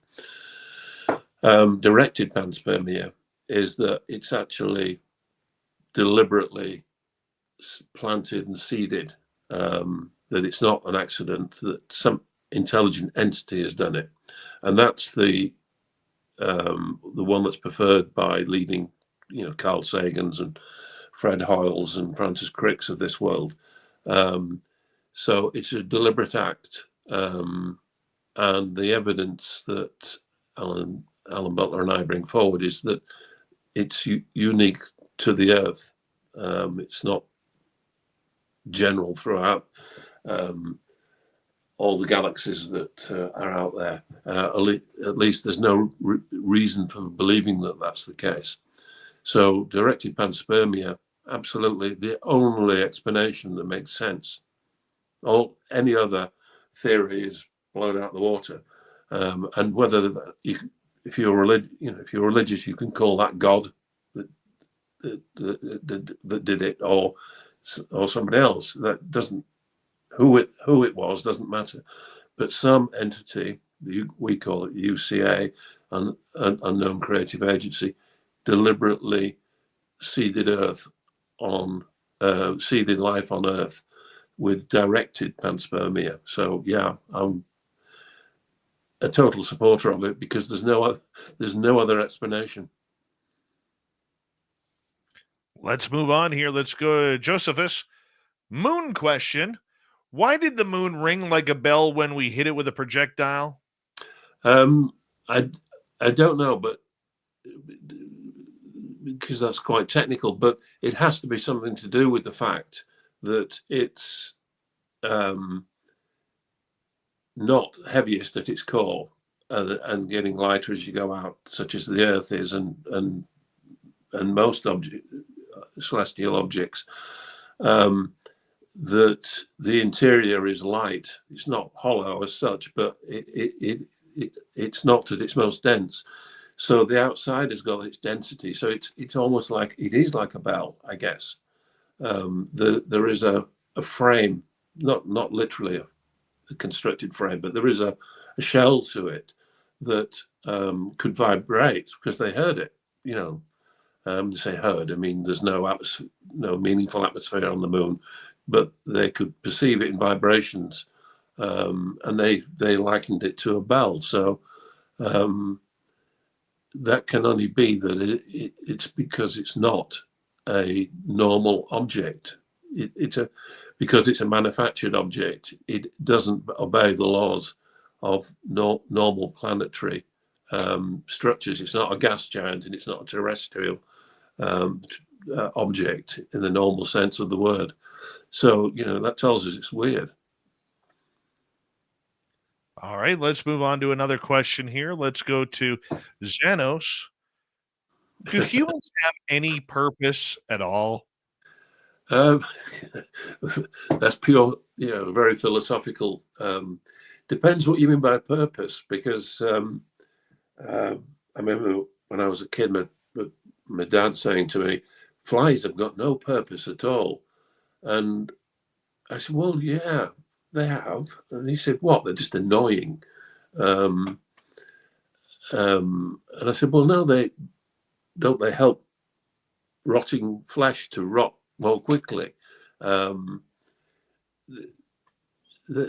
do have a role, but to ask the question, do humans have a purpose, or does anything have a purpose, is a judgmental. Who's the one that's deciding what is a valid purpose and what is not a valid purpose? In my view, humans, life on Earth, and of which humans are the cream, they're the finest example. All life is connected to us. I believe, and this is an act of faith and philosophy, I guess, that our role is to create a super intellect that can, over eons of time, permeate the whole universe and stop the final death, because they say in enough time the universe will be just a fraction above absolute zero and a thin porridge of individual atoms. Well, we can stop that by turning it into one big, thinking, beautiful entity. And that, I think that's our purpose, because we're the essence of what life is about in the universe. I think we have a purpose. All right, let's move on here to another question. I thought that was a great answer, by the way.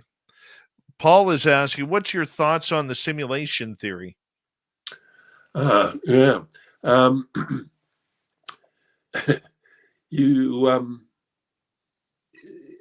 Apparently, very recently, it's become more than a theory, in the way that most people use the term theory, in that they're saying that the stars in distant galaxies do not exist if we don't observe them.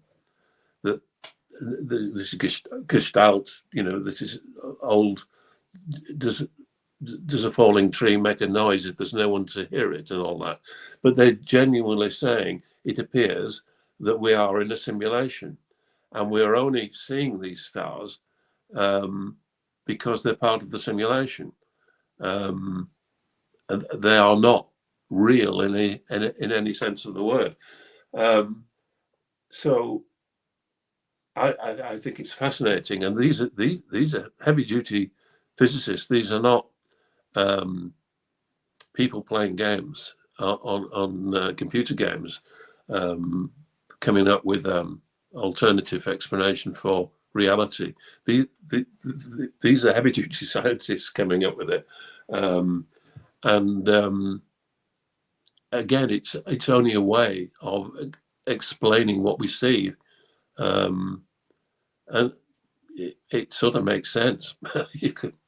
You can't deny it. It's like the multiple universes theory that people like David Deutsch, famous physicist, is convinced that everything that can happen does happen, and that every millisecond or smaller, everything diverges, and there's an infinite number of possibilities and universes, parallel universes. Just everything, it coexists. The dinosaurs still exist in some universe. The Nazis won World War II in another, and so on and so forth. So there are some pretty wild sort of brain straining theories out there, but they are interesting, and I personally think the simulation theory's got to be taken seriously. So yeah, Let's go over to, let's see here. Let's go over to Super Ron. Do we have freedom of the soul if we're planted here?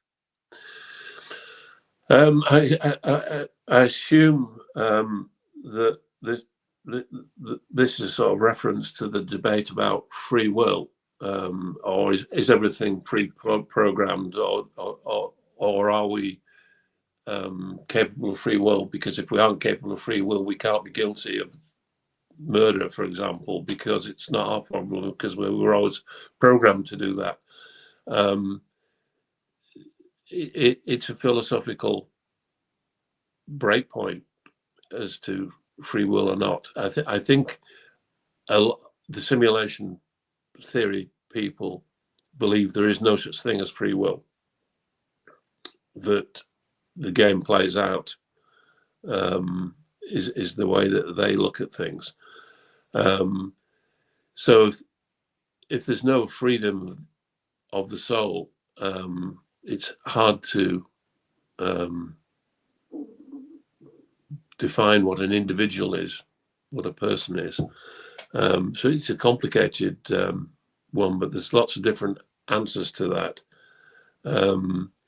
Personally, I suspect that the soul, which is a woolly word because it sort of it gathers together all the emotions about what a person is, and their morality and their outlook and their intellect and all of the aspects, and that might transcend death, for example, the soul transcending death, but it possibly goes into a whole, all of life on Earth. So it's not about preservation of the individual. It's more important than that, and probably more beautiful than that. But we're really those discussions will always continue, won't they? They'll always will. I think you're right on that. T-Bone is asking, what are your thoughts of theories about like the Anunnaki? I recognize the name, but I can't recollect it. Can you? Well, the Anunnaki are allegedly an ancient race of humans that may not have, been from here, and they were the ones who helped implant this planet of humanity. Well, I sorry, I didn't recognize the name, but that again is just seems like a label for a bundle of thoughts, because it arguably could fit what I'm suggesting in this book with Alan, that people in the future go to the past to make things happen, and they have touch points as well. It wasn't just they went back 3.7 billion years to kick it all off. They send things back to change course. For example, as recently as 25 million years ago, a lizard in the Amazon suddenly became a mammal. Instead of laying eggs, it gave birth to live young. This is something that had happened many hundreds of millions of years before, but suddenly it happened again 25 million years ago, which is very recently, because it was reprogrammed,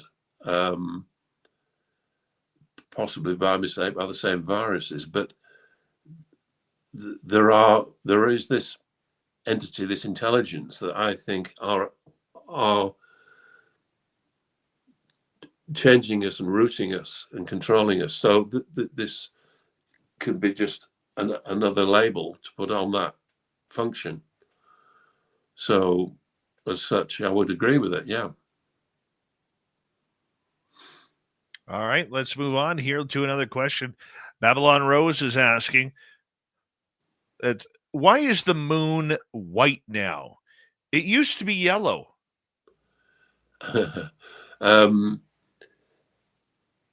Well, it's once in a blue moon, it goes yellow, so to speak. I think the moon doesn't change color. What may change color is the atmosphere that we are viewing it through, because just the starting point of the miracles of all the numbers that I talk about in the book is the fact that the moon is 1/400th the size of the sun, but yet it's 400 times closer, so that the discs overlap when there's a solar eclipse. That's a major miracle, and the 400 and 400 is part of the number sequencing. But the moon appears to be a color because of what's in our own atmosphere, for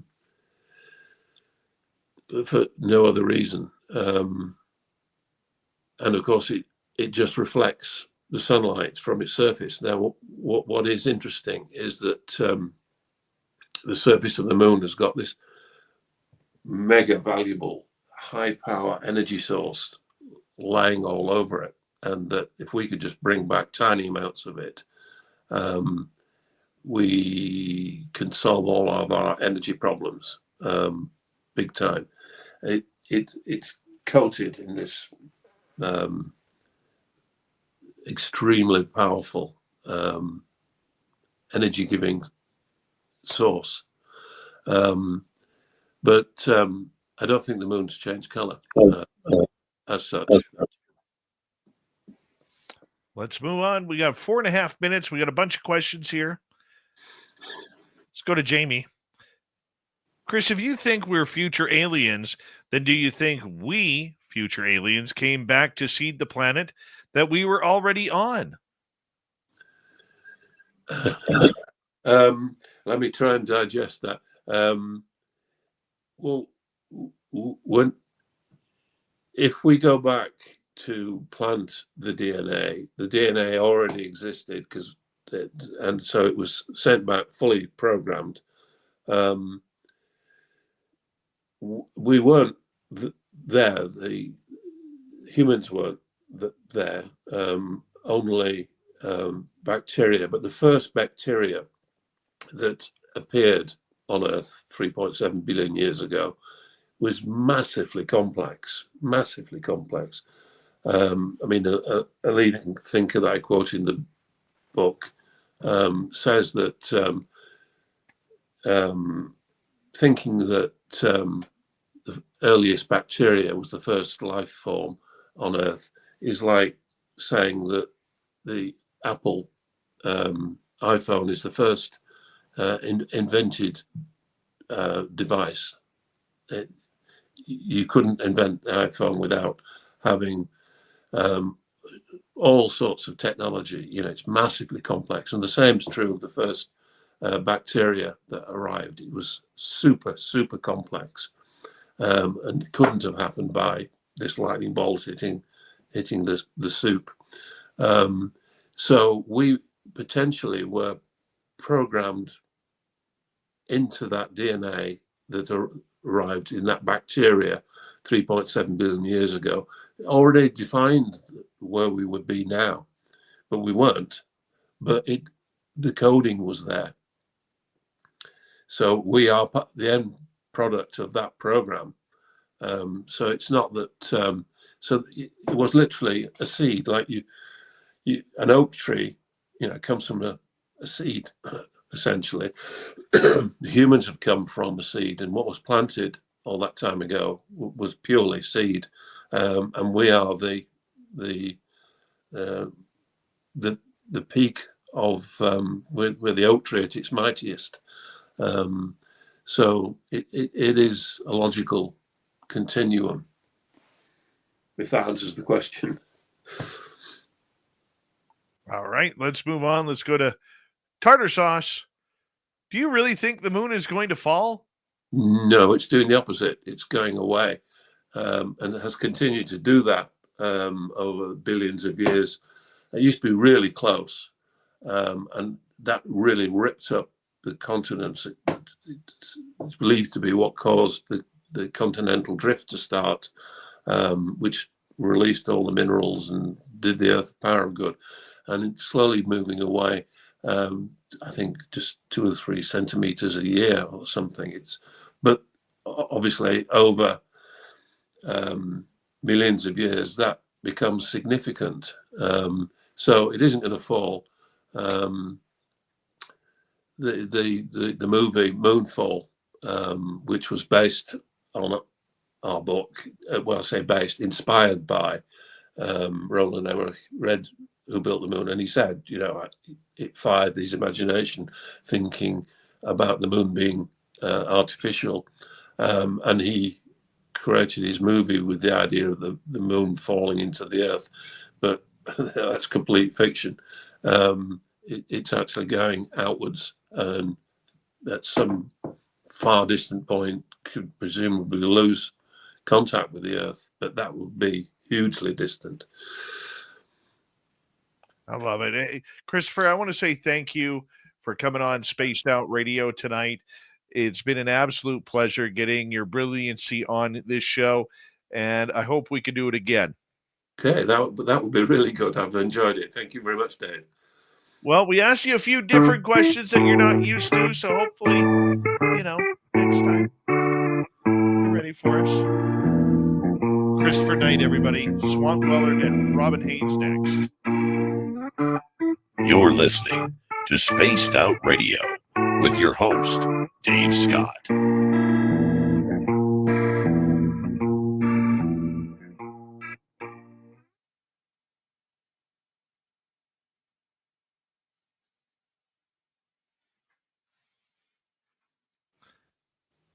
You were amazing, my friend. Oh, Amazing.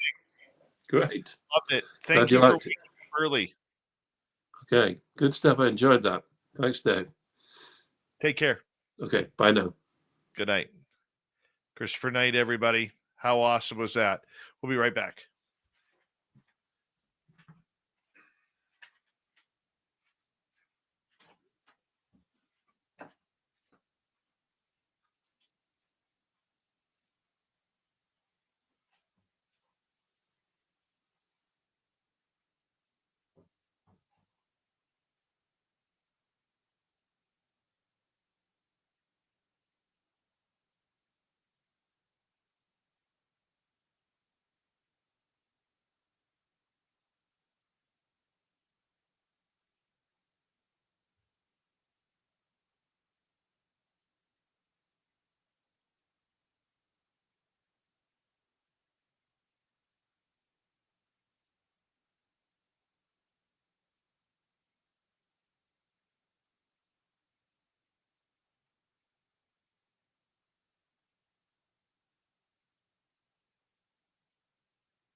All right, we got 90 seconds.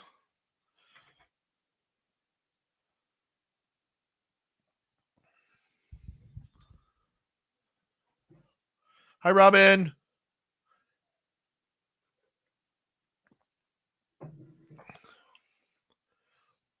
We'll get to Robin here in a couple of minutes.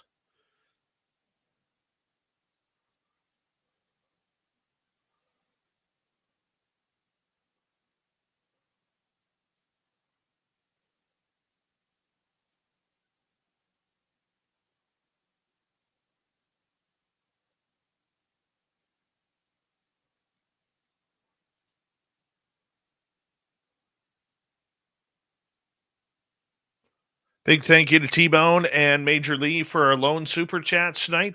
Always appreciate the love and support. Hi, everybody. How are you doing tonight?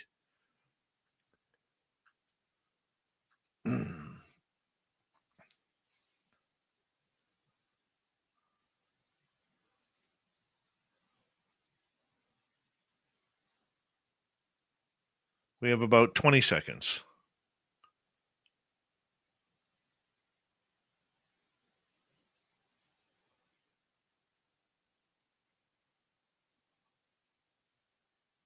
And here we go. All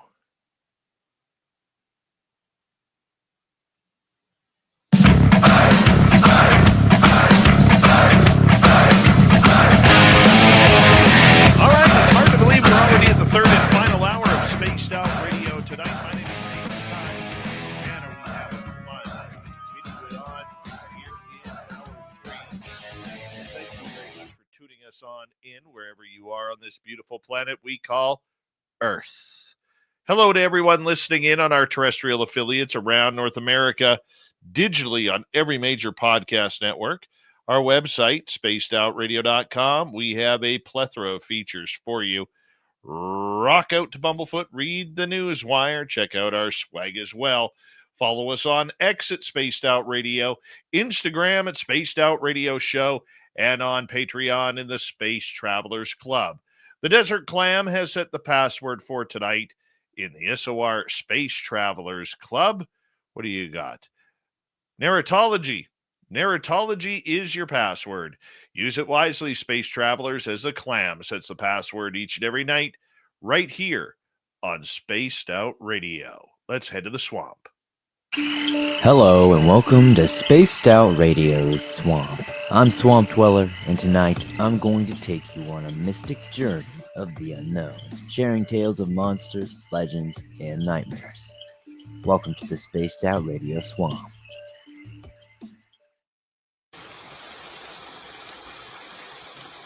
This story takes place in the summer of 2017. My name is John. I live in a rural part of Alabama, but choose to work in the city. The drive is about 45 minutes or so depending on traffic. However, by the time I pick up my son from the sitter, get dinner, and get home, I've been in the car for about an hour and a half. My house is surrounded by trees and the neighbors are few and far between. It can get pretty lonely out here, but I enjoy the privacy. One evening, I pulled into my driveway and noticed something odd. The doors on my storage shed were wide open. I told my son to sit in the car as I got out to investigate. I didn't see anything missing and closed the doors back. I know the wind had not blown them open because it had 2 latches that must be open to get in. The next day, I looked around and much to my dismay, 2 weed eaters along with a few other garden tools were missing. I know I should have contacted the police, but I knew there wasn't much they could do at that point. Throughout the week, I had some time off and decided to tackle some yard work that I needed to get done, which included cutting down a medium-sized tree that had grown next to my house. Once I cut it down and took everything out, I had to move it to the edge of my property, just inside the woods. I planned on cutting it up another day. Fast forward to the next Friday, I left work at 7 p.m., picked up my son, and we arrived home at around 8:30 p.m. As I pulled into the driveway, my son and I noticed something laying across the driveway. It looked as if a tree branch had fallen across my driveway. As I drove up to it, though, I thought to myself, there are no trees over my driveway. Once I looked down and really got close to it, my heart sank to the bottom of my stomach. It was the tree I had cut down the other day. I had put it clear on the other side of my property until I could cut it up. I recognized the marking from my chainsaw. I didn't know what to do. My son and I sat there in silence for at least 5 minutes. I rolled the driver and passenger side window down just to get an inch closer and listen to hear if anything was out there. I didn't hear anything. I then realized for me to get to my house, I had to get out and move the tree. I told my son that I was going to get out and move it, just enough so that we could get past, and I would lock the doors. If anything happens, he could use my phone to call the neighbor who lived the closest. I darted out of my car and moved the tree slightly out of the way. and raced back to my car. I was terrified. Luckily, my son was on the ready to unlock the doors for me to get back in. I drove toward my house and we got in safely, and I didn't sleep much that night. The next day I woke up to find the tree was moved again, this time a few feet behind my car. To this day I'm still baffled at who or what could have done this, or what their intentions were. Next time I will be smarter and call the police. I do have another question that I cannot answer though. How did someone know where I put the tree after I cut it down? Whoever had done this had been watching me. I had put the tree in the woods. The thought alone, enough, is keeping me up sometimes. Thank you, Swamp Dweller, for another great spooky story. If you want more just like that, head on over to his YouTube channel, Swamp Dweller. Click subscribe, ring that bell, and you got thousands of stories just like that, all for free. Time for the Cryptid Report. Here's Robin.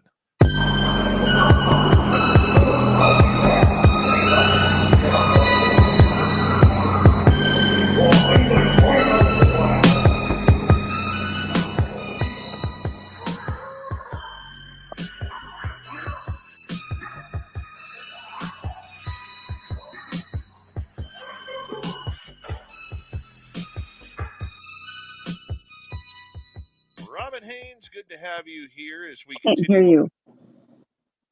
Why can't you hear me? Can you I hear me can't now? hear you. A little bit.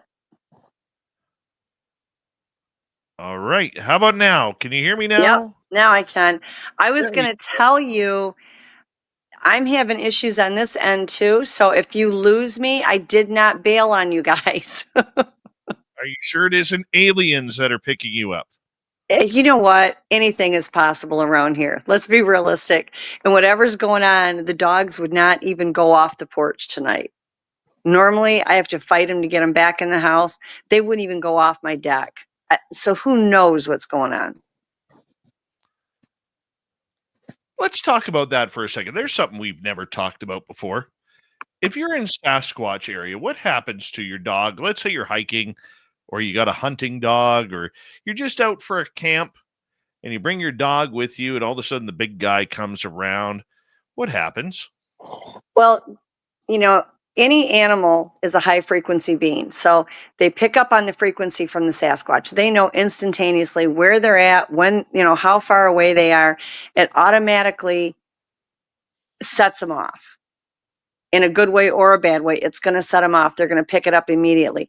A lot of them, because they're so used to being around our people that are like 3D, somewhat lower frequency, even the people that have a higher frequency like yourself, they'll pick up that as well. But for the Sasquatch or any cryptid or even an ET, the frequency is so unbelievably high, it triggers the animals, whether it's a cat, a dog, or whatever, they pick it up. So, I mean, I had a female that brought her baby in my yard for me to see.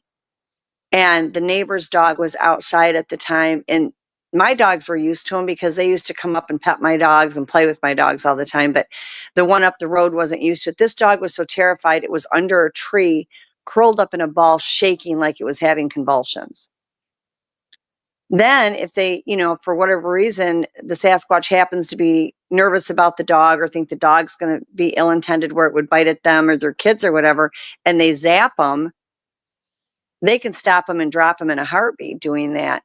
The German Shepherd next door ran across my yard to get to my mini pig, and Shadow, which is one of the ones I work with, was outside in the backyard, and he just reached down and grabbed the dog and pulled the dog right off the ground. until my mini pig got up to the house and he let it go. And she took off after the mini pig. And then she just halfway there, she dropped he must have zapped her, because she dropped right to the ground and laid there and would not move. Any other time she would have tried to kill him in a heartbeat. And she did not move until that pig was back up to the house. And then it was like she was all right at that point, but she turned around and went right back home. And that was not her personality. She would have tried to kill the pig in a minute. But if they're just leisurely outside, most of them, unless the dog or the Sasquatch is zapping them, they'll either bark, wag tails, get excited, get nervous, get fearful, depending on the one. If it's my regular group through here, my guys are wagging tails and running to the fence. We've seen them do the belly crawl through the backyard. I've seen arms leaned over the fence. The dogs absolutely love my regular group. If I have any ones that aren't from the regular group and they don't recognize that particular one, they're scared to death. Now, I don't know what the problem was tonight. It felt good out there. I didn't feel any bad energy signatures, but they were hooting and hollering in the woods. And the dogs would not go off the deck.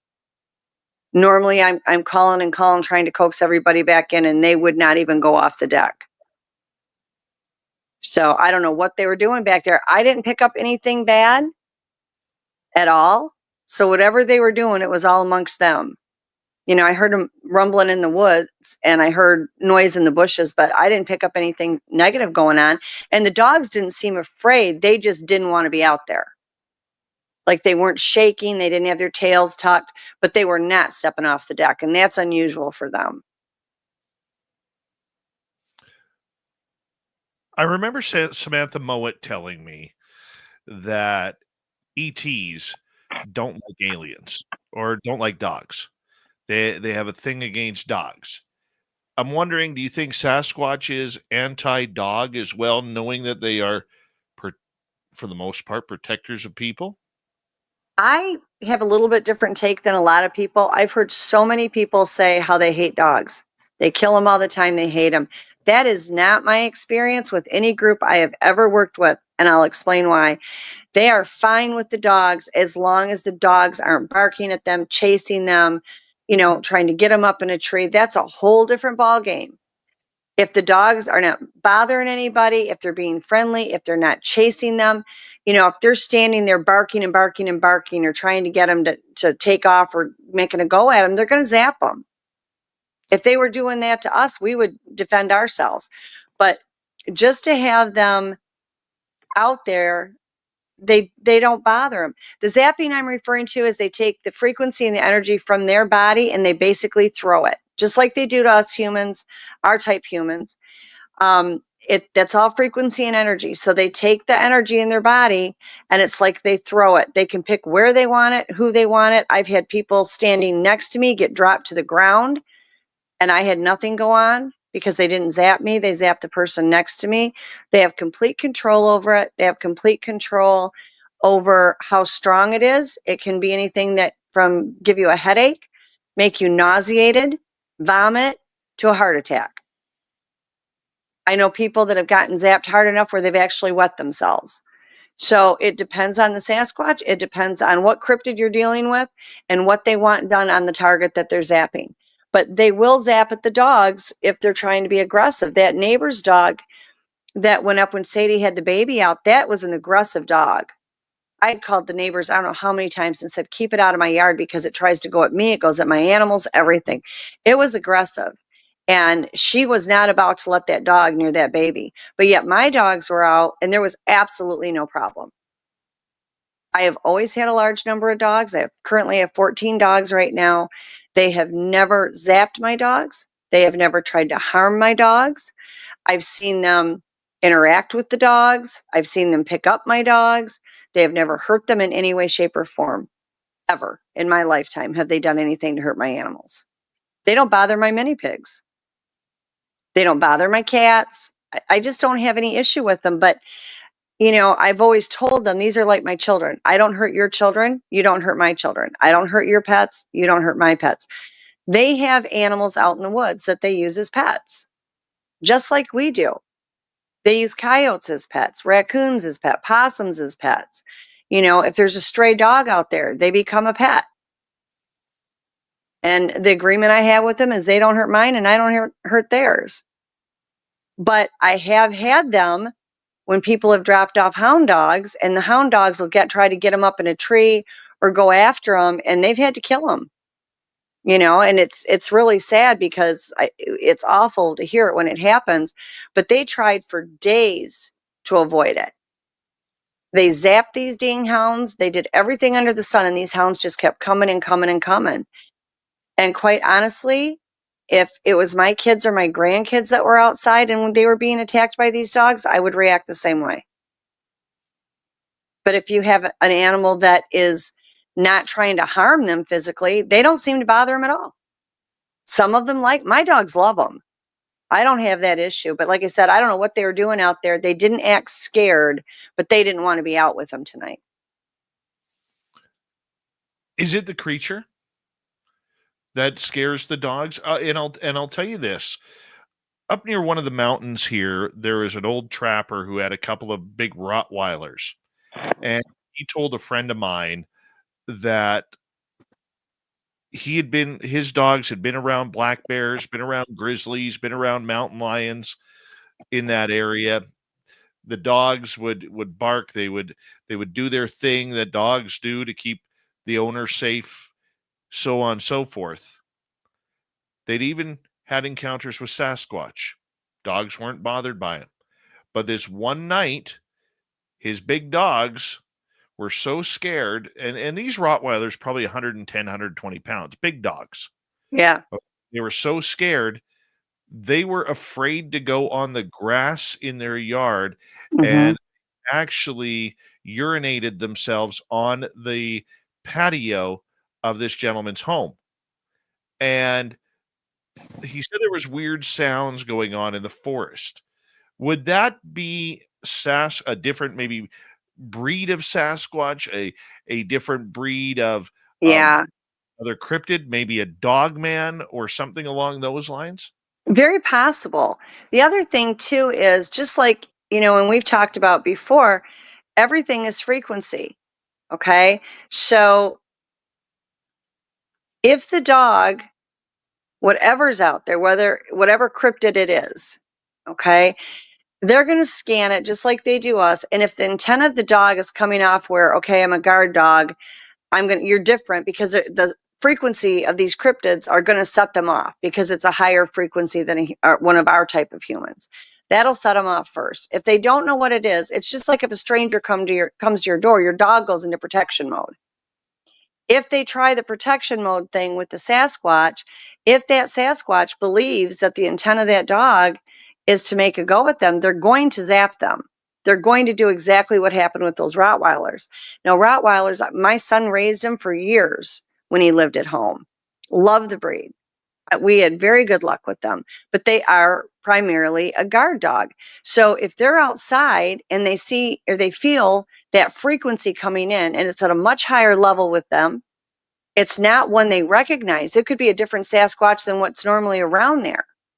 And so it's something different, just like they would an intruder. They're going to sound off. They're going to go off and bark because they're going into protection mode. And then the Sasquatch or whatever cryptid it is going to react. And then you can have some conflict there. Now, like mine tonight, they weren't afraid of anything. Their tails were wagging and they were looking out in the woods, but they weren't getting off the deck. The only thing I could think of is if that was Sasquatch that was out there, maybe the kids were out there. Although they brought the kids up so the dogs could see him before, but it could be a different one. It's not always the same one that comes through here. And so they just stayed on the deck. Their tails were wagging. They were happy. They weren't scared at all. But they refused to get off the deck. I had the Pyrenees was the only one that walked down on the ground, and she stayed within 5 feet of the deck. So, like with the Rottweiler situation, my guess would have been whichever being that was out there, whether it was a dog, then a Sasquatch, a cat person, a goat person, whatever, it was a different one that they were not used to. The frequency was high enough to trigger them. They went into protection mode and they were not going to let them come down there. And they either pushed the energy at them to keep them up on the porch, or they got zapped, and that would have caused them to lose their bladder. Okay, so Is it the alpha male that would cause that? Because they seem to be a little bit more aggressive, or maybe an alpha female? It could be any one of them, depending on the situation that's going on. Like I said, if they have kids out with them, they're going to want dogs they're not familiar with away from the child. Hands down, they're not going to want them. Now, I did have in Michigan, they would bring some of the kids up, and they knew my dogs. And sometimes the kids would want to interact. In fact, they had grabbed one of my Shih Tzus that was my daughter's and picked her up. They called her over to the woods. She went over to the woods and they picked her up. And I heard her, it scared her. She was yelping because she was high off the ground. And as soon as I told them that they needed to put her down, she was scared. They brought her up and they sat her on the front porch. You know, I mean, they were very kind to her. But if they don't know the dog, or the dog doesn't know that individual, even if it's one that they know, if there's a situation going on and they've got their kids with them, they're not going to chance the dogs with the kids unless they know that dog really well. So it depends on the individual. It depends on the situation as to how they're going to respond to them. You know, we have people, even like around where I'm at now, there's somebody that said, you know, it reached over into the kennel and tried to grab my dog. Just like with our own people, we have people that are cruel to dogs. I had an animal rescue full of abused ones. I have one that was abused in ways that the vet said after 28 years of practice, he had never seen that kind of abuse, and he's laying right next to me. And that dog was so abused by our people, he doesn't bark. He's afraid of his own shadow. You know, so it depends on what's happened to them. It's dependent on, you know, is that a Sasquatch that just doesn't like animals? Is it fearful that one's coming after him or their kids? We had one that came around here that was absolutely terrified of the dogs because there is a lot of feral dogs in this area, and they've gone after that one multiple times. He wants nothing to do with the dogs. He's never hurt them, but he stays cleared. If the dogs are outside, he won't come in the yard. He won't be even around the yard. So it's about as individualized as we are. That's interesting. That's interesting. We got about 2 minutes to go here before we got to go to break at the bottom of the hour. Robin Haynes is our guest tonight on Spaced Out Radio for the Cryptid Report. Animals seem to have a conjunction of working together.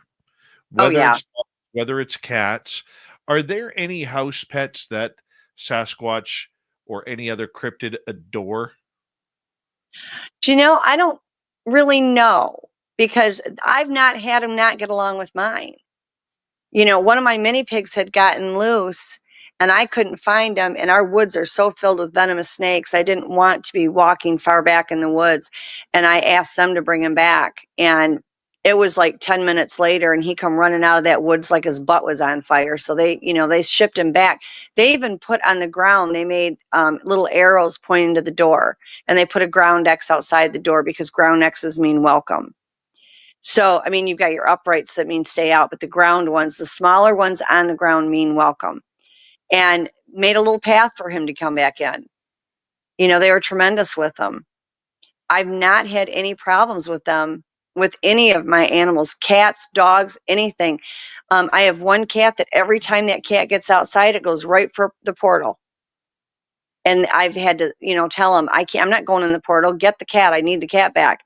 And I've seen him, you know, coming back out, or they've deposited him on the doorsteps. I know I have a cockatiel. They love listening to the cockatiel in the summertime. If the window's open and that bird's just chirping away and talking away, they'll sit out in the bushes and they like it. Robin, hold on right there because we are going to go to break at the bottom of the hour. Robin Haynes comes in weekly for our Cryptid Report. We're going to ask her more about the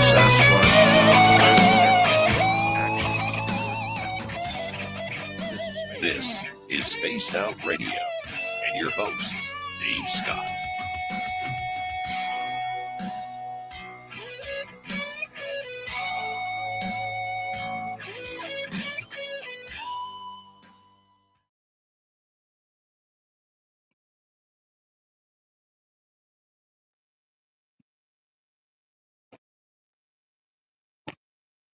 All right, we're clear, Robin.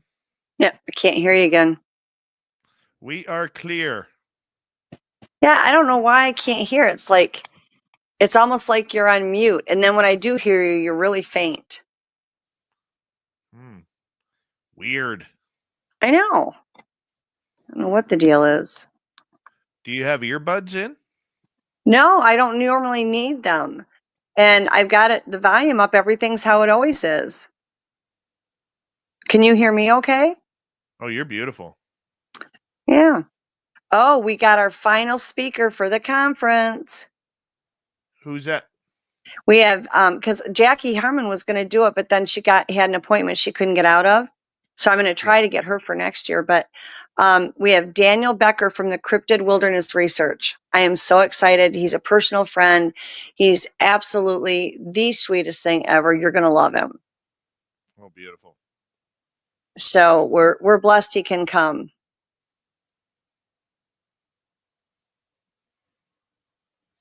That's going to be fun. Yeah, very much excited.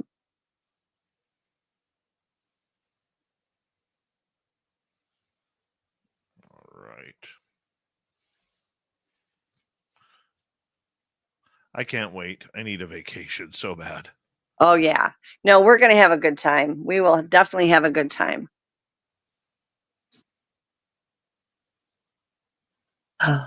We always do. We really do. We have a good time and just kind of kick back and enjoy each other.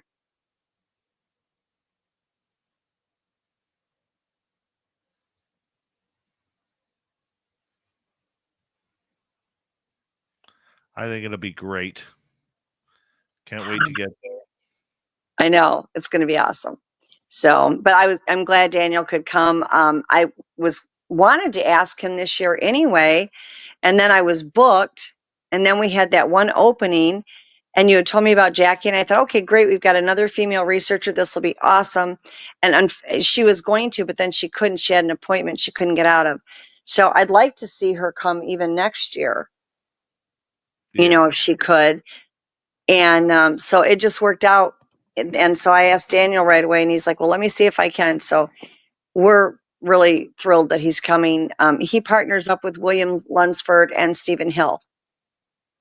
So, and myself. So when I go out with these guys in the woods, I'm on video. They're out in the woods and I'm on video warning them and telling them where everybody's at. I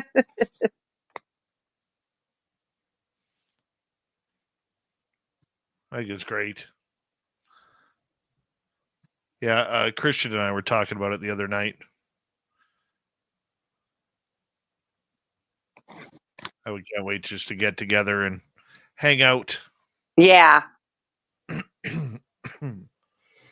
Yeah, and the hotel this year has got a restaurant in it and a bar. I think there's a bar in it. You can go putt-putt golfing in it. It's got a pool and a hot tub. And so definitely be easier for everybody to hang out together.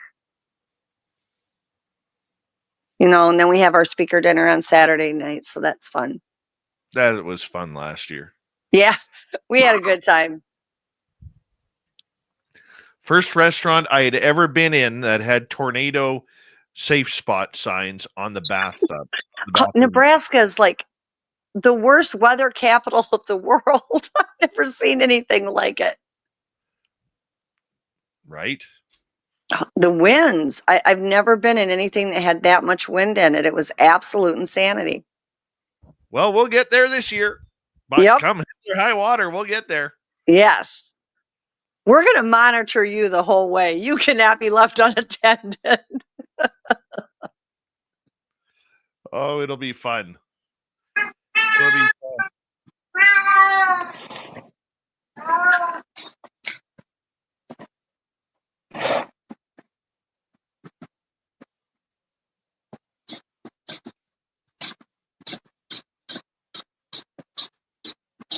All right. We got about 45 seconds here. Sounds good. Thank you. They'll use any animal out in the woods as a pet. Doesn't matter what it is. Thank you to Major Lee, T-Bone, Flat Six, and Babylon for the super chats. Greatly appreciate the love, everybody. We got about 30 seconds.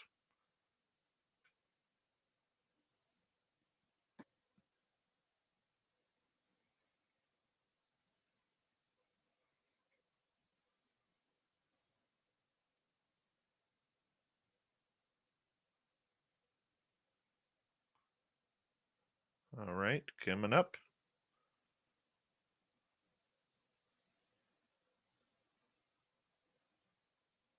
Here we go. Here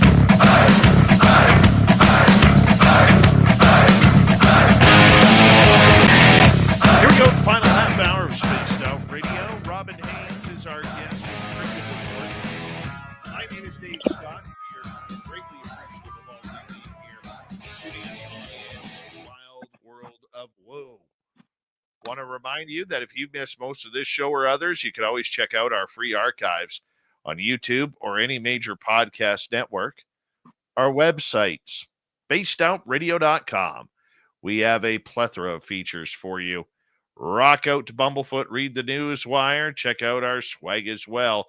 Follow us on X at Spaced Out Radio, Instagram at Spaced Out Radio Show, and on Patreon in the Space Travelers Club. Robin Haynes is here. We have the Cryptid Report. Robin, it is always good when you join us each and every week. Nebraska Bigfoot Conference coming up in about 6 weeks' time in Grand Island, Nebraska. Tell us about it. Well, it's the 25th and 26th. I believe it. Yeah, I think it's 25th and 26th because you guys fly in on the 24th, which is a Friday and Saturday. And we've got an amazing group of speakers. We have Dave Scott, of course. We've got Rob Kreider, Christian McLeod, Blaine and Lisa Tyler. We've got Daryl Denton. We have Daniel Becker from Cryptid Research. We've got L.A. Marzulli will be there, Christy Sci-Fi, M.K. Davis, Don Monroe. I'm trying to think. I've got more than that, you guys. We've just got some apps. If I forgot anybody, I'm sorry. It's the middle of the night. We've got amazing speakers, just amazing. And we're so blessed to get the ones that we have. Oh, and Tim Baker will be new for us this year too, Kumbo. So we are just so excited to have everybody. We have such a good time. And everybody meshes well. We've got just a huge array of vendors that are coming. Last year, we had, for the course of the weekend, we had just under 800 people. And we averaged about 350 to almost 500 a day. So it's fantastic. We have a movie on Friday night. I think it's David Ford has a movie out that we will be playing. And then MK Davis and Don Monroe are going to play a 10-minute movie that's supposed to have a lot of good stuff in it and answer questions on that. I did hear today that MK was sick, so a shout out to MK, hoping that he feels better. We've got door prizes, raffles. We have a lot of fun. Everybody hangs out. We share good information. Our guests, our apps or speakers are phenomenal at letting our guests ask questions and kind of mingle around. And it's just a really good time. It's great for families. We don't allow anything there that the kids can't be exposed to. So it makes it really good. Love it. Love it. Let's get back to the Sasquatch talk, because one of the things that I have noticed when Sasquatch are in a territory, at least in one of my territories, everything goes silent. Yes. Birds will not fly in that area. Mm-mm. You'll hear them off in the distance. The owls will be off in the distance. The deer won't come around. No bears, no mountain lions, no wolves, no coyotes, no nothing. How do they have that unique ability to clear the area of animals? Well, years ago, everybody would say they're all so afraid of them, they just go quiet. Not that things aren't afraid of them at times. And I know I sound like a broken record. I apologize, but their frequency is so high and animals are so sensitive to frequency. Like it's unbelievable how sensitive they are to frequency. they come into that area, and anybody that's ever had a Sasquatch walk up to them before will know this is true. You can feel that energy radiate off of them, and it's like a weighted blanket. So when they come into an area, that they feel it. They feel the frequency, they feel the energy, and they go quiet. Like they go quiet because this is a being, and the same thing happens with your dogmen and other cryptids. Their frequency is so high opposed to a third dimensional animal's frequency, even though they're higher than ours, and it shuts them right up. If it's because everything has an energy signature, if it's one that they're used to, then that's not going to happen. They'll be wagging their tails and happy to see them. But that's why crickets get quiet, birds settle down. If they're used to them being there, then they're not going to. But then there's also where the crickets will be going and the frogs will be going, and the birds are chirping away, but then let one get in a bad mood, and that again changes that frequency, and it turns negative instead of positive, and man, everything goes quiet. You can hear a pin drop in the woods. They just have that commanding presence. So what about then chipmunks and squirrels? There seems to be a relationship there between the Sasquatch and the chipmunks and squirrels. And chipmunks and squirrels, for that matter, for every other animal that's in the forest. They are like nature's security alarm. Mm-hmm. Yeah, and believe it or not, the cryptids will watch the other animals in the woods to let them know on security. They will watch them. If they notice them doing anything, they are right on spot, and they listen to it, they become aware of it, and they react to it.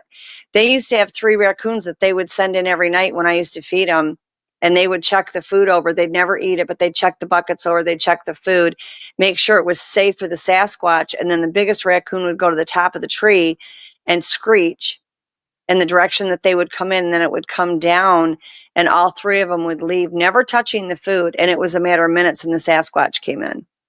Igor Borsteff, when he was at my house one time, we were watching it happen because I was telling him, and so he was trying to get it on film, and while he was running the camera, it was at night, what he didn't realize was a Sasquatch came up behind him, and Igor was bent over the tripod working the camera, trying to film these raccoons that were doing this. And what he didn't know was behind him the entire time was a Sasquatch imitating every move he made. And there were 2 people that were at my house that were standing up against the house in the shadows watching Igor, and they didn't know what to do because they didn't want to scare the Sasquatch in case Igor would get hurt. It never tried to harm him. So they just stayed pressed up against the house in the shadows, didn't say a thing. And the whole time the Sasquatch is standing behind Igor Borsteff, and Igor didn't know he was there. And it was imitating every move Igor would make. So would the Sasquatch. And then it finally just stopped imitating him and turned around and walked away. Igor saw its shadow as it was walking away. But he had no idea the whole time it was standing right behind him and imitating him, because he was trying to film these raccoons that were pets of the Sasquatch.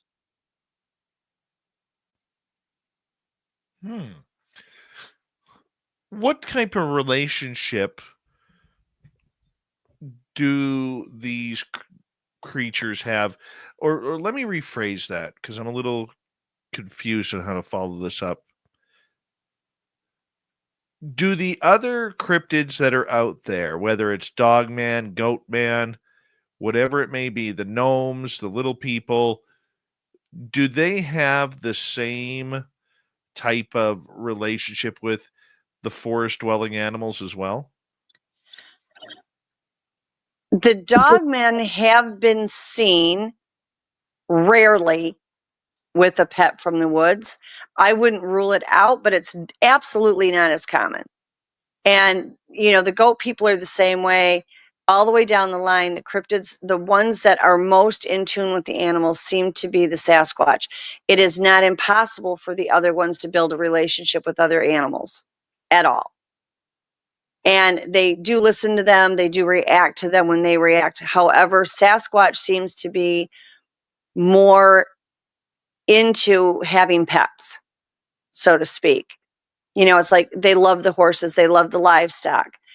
Now, we had a cattle farm behind my house in Michigan, and when they would have a dead cow, they would get a backhoe out and dig it down. The next morning, the hole would be undug and the carcass was gone, and they would eat the carcass. But they would never just go in and steal the cows. Have there been Sasquatch that have stolen goats and cattle and those kinds of things? Yeah, but not as much as people would think. Primarily, they seem to be really good at just getting along with them. You know, occasionally you hear about where they'll grab a calf or something. Most people that I know that have cattle farms say that happens very, very rarely. Your chicken houses, they'll go into those chicken houses and steal chickens all day long to eat because there's thousands of birds in a chicken house. Nobody's going to notice them gone. You know, but again, they will use different animals. It's not uncommon. They used to play with my chickens. They never ate them. But the dogmen, I have not noticed them pairing up with animals in the woods or domesticated animals the way a Sasquatch does. The cat people, I've not seen with other animals. I know Amula, the one that's out here, she has interacted with the feral cats that run around, but I haven't seen her have like just one or two that are friends that she considers a pet. You know, interact, yes. But they, all of them, all the different cryptids and the elementals and dimensionals will watch for signs from other animals to kind of guide them as far as what's going on. The little people, the elementals, the dimensionals, I haven't seen them, and not that they can't, I have not seen them have them. The little people will get animals as pets, but I haven't seen like the elementals and dimensionals. They tend to like the butterflies and the dragonflies, the fairies especially, and that kind of a thing. But they're, because of their size, they're not as prone to some of our domesticated animals. Doesn't mean that they can't or that they won't. I personally have not seen it as prevalent, and I've not heard or spoke to anybody that has said that they have done that. Let's get a couple audience questions here. Let's go over to Leacham here. A bit cliche, but considering St. Paddy's Day has just passed, what do the clans have to say about the little people? Also, what do they have to say about other clans throughout the world? Yeti, rock apes, Yowie. Let's start with the first part, the little people. Yeah, I haven't noticed any of the ones that I talk to on a regular basis, or my contacts of people that, you know, have contact with them. They don't seem to be aware of the St. Paddy's Day. They already are interacting with little people. That's a regular occurrence for them. So it's not like St. Patrick's Day is a special time for them to acknowledge them. The little people don't even really acknowledge St. Paddy's Day. Now, they might in Ireland or Scotland, but the ones around here, they don't acknowledge that in any way, shape, or form. I don't think the question was about St. Paddy's Day. I think it was more about, you know, what is the relationship between the little they people? get along very well with them. These are all, you know, interdimensional. I mean, the little people, not quite as much, but they actually get along quite well with them. They don't seem to have any issues with them. They're all part of that paranormal spectrum, and all of these things tend to hang around each other. So where you find one, you generally will end up finding all of them. As far as what is the clans throughout the world? Are they talking about from the little people's perspective or the Sasquatch? I would say the Sasquatch. It's kind of like us because it's a cultural thing. It's a location thing. It's like, you know, in the United States, we have several cultures. You know, we have Mexican, we have Chinese, we have Japanese. You know, you name it, we have it. And it's just a cultural thing for them. Generally, you know, they'll say, well, I have relatives that are from here or from there or that type of thing. They don't really, they look at them better than we do. Our type of humans are so judgmental and critical of anything that's different from our, you know, what we personally are. And it doesn't really go like that with the Sasquatch. I have heard them once in a while kind of disc the swamp apes and say, they're not as smart as we are. Certain clans will say that. But, well, the ones over there, they can be kind of testy at times, but they don't really have too much of a problem with it. It's very similar to a regular human. They have their opinions about the culture that these ones live in or that one lives in. But they're all very well aware of each other. They work with a collective consciousness. So even if they don't get along, they're still connected.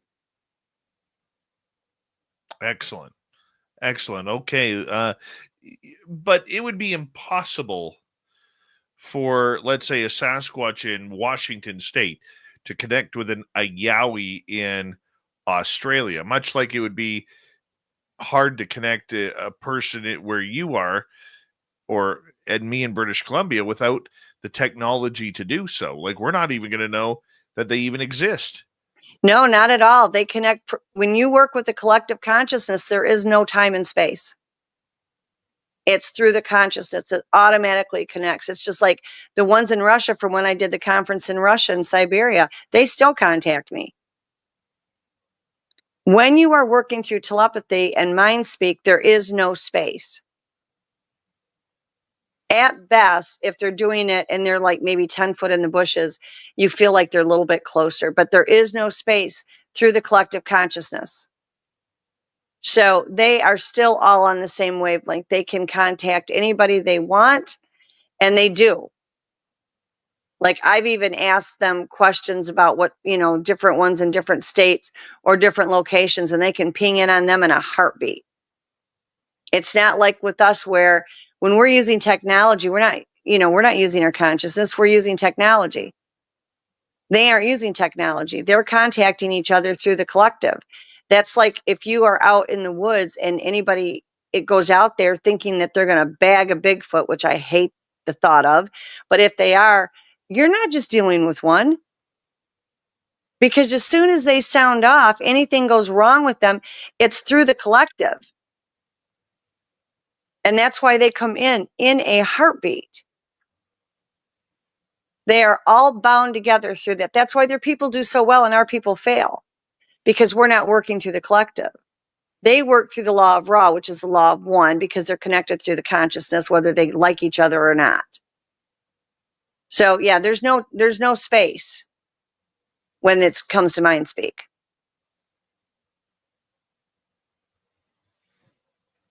I never knew that. All right, let's move on to another question here, Robin. Let's go to Super Ron. Have you ever had Sasquatch mimic your dog? Yes. And they are very good at it. They can imitate whichever one they want. They can also imitate human voices, which is really kind of tricky. But yeah, they'll imitate the dog. I have a dog, his name is Chase. He was an abused dog, and I've had him now about 7 years. And he has this very distinct bark. And there's been multiple times where he's in the house and you can hear him barking out in the backyard. And you go out there and you look and you look and you look, and he likes to hide under the bed a lot because he was abused. And it's like you've got to check under all the beds to see if he's in the house because you can hear him barking outside. But yeah, they can imitate it and pick any of the vocals they want. They can do it. Okay. Let's get to that mimicking for a second, because, the night we saw our Sasquatch a couple of years ago, we swore we heard mimicking of owls.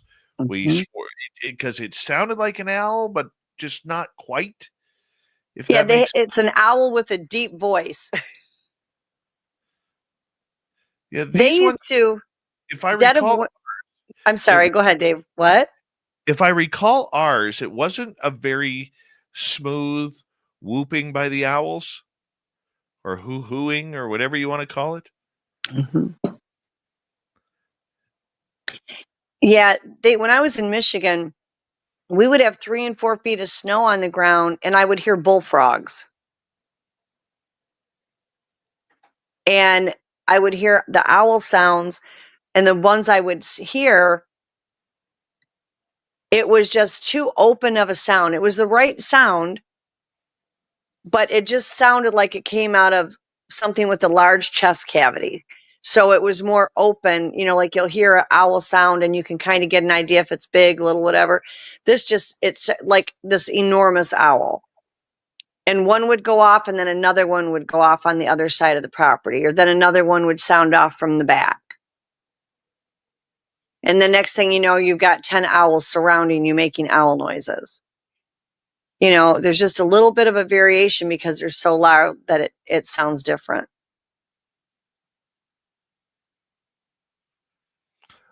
All right. Let's go to another question here.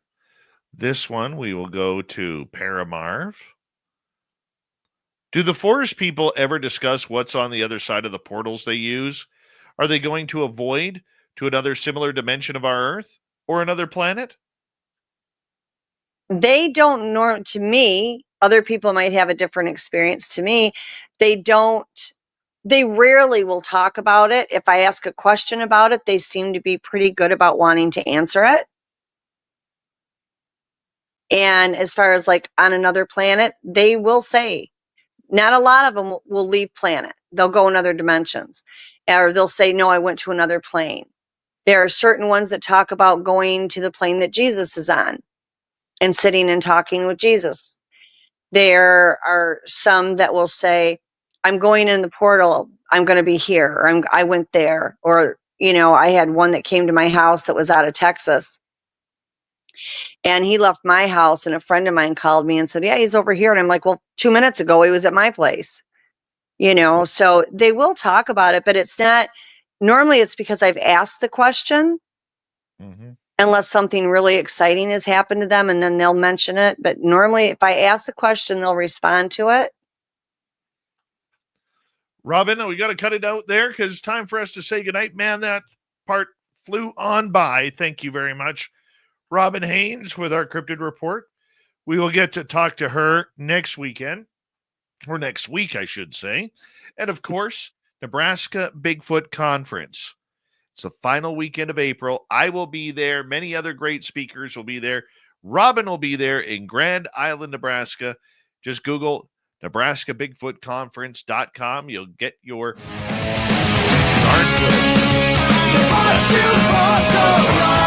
Say goodnight, Robin.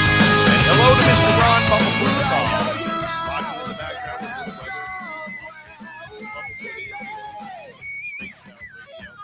Rocking us in and out of every single show. Get your horns up, guitar, God itself.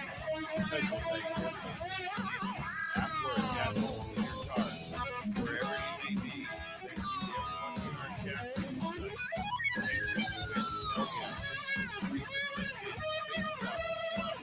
And on X, I know you're out there somewhere. remember, this show is copyright totalitarian state.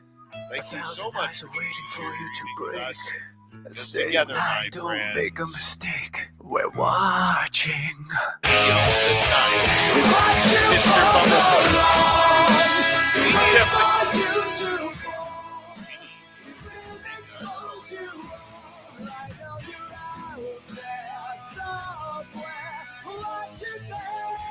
Yes, the train has stopped for the night. Soon, my friends, we shall ride again. Seats are always available. Your tickets never expire. And if you want to bring a friend, we've got room available. Right, everybody.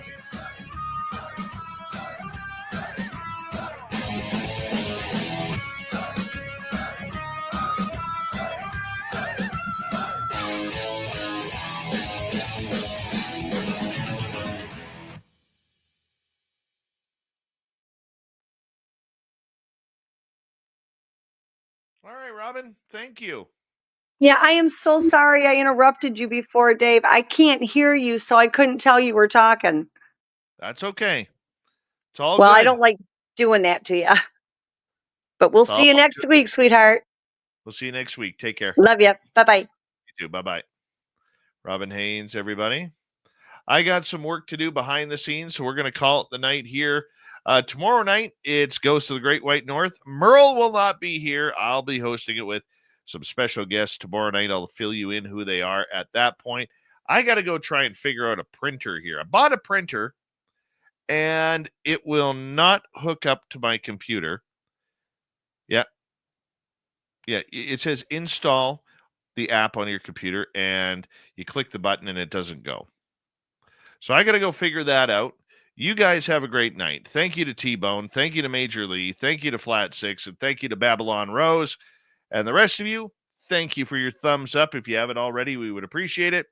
We will talk to you tomorrow night, everybody.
Stay healthy, my friend. You too. If you need bail money, give me a call. Always, Dad. Take care. You too.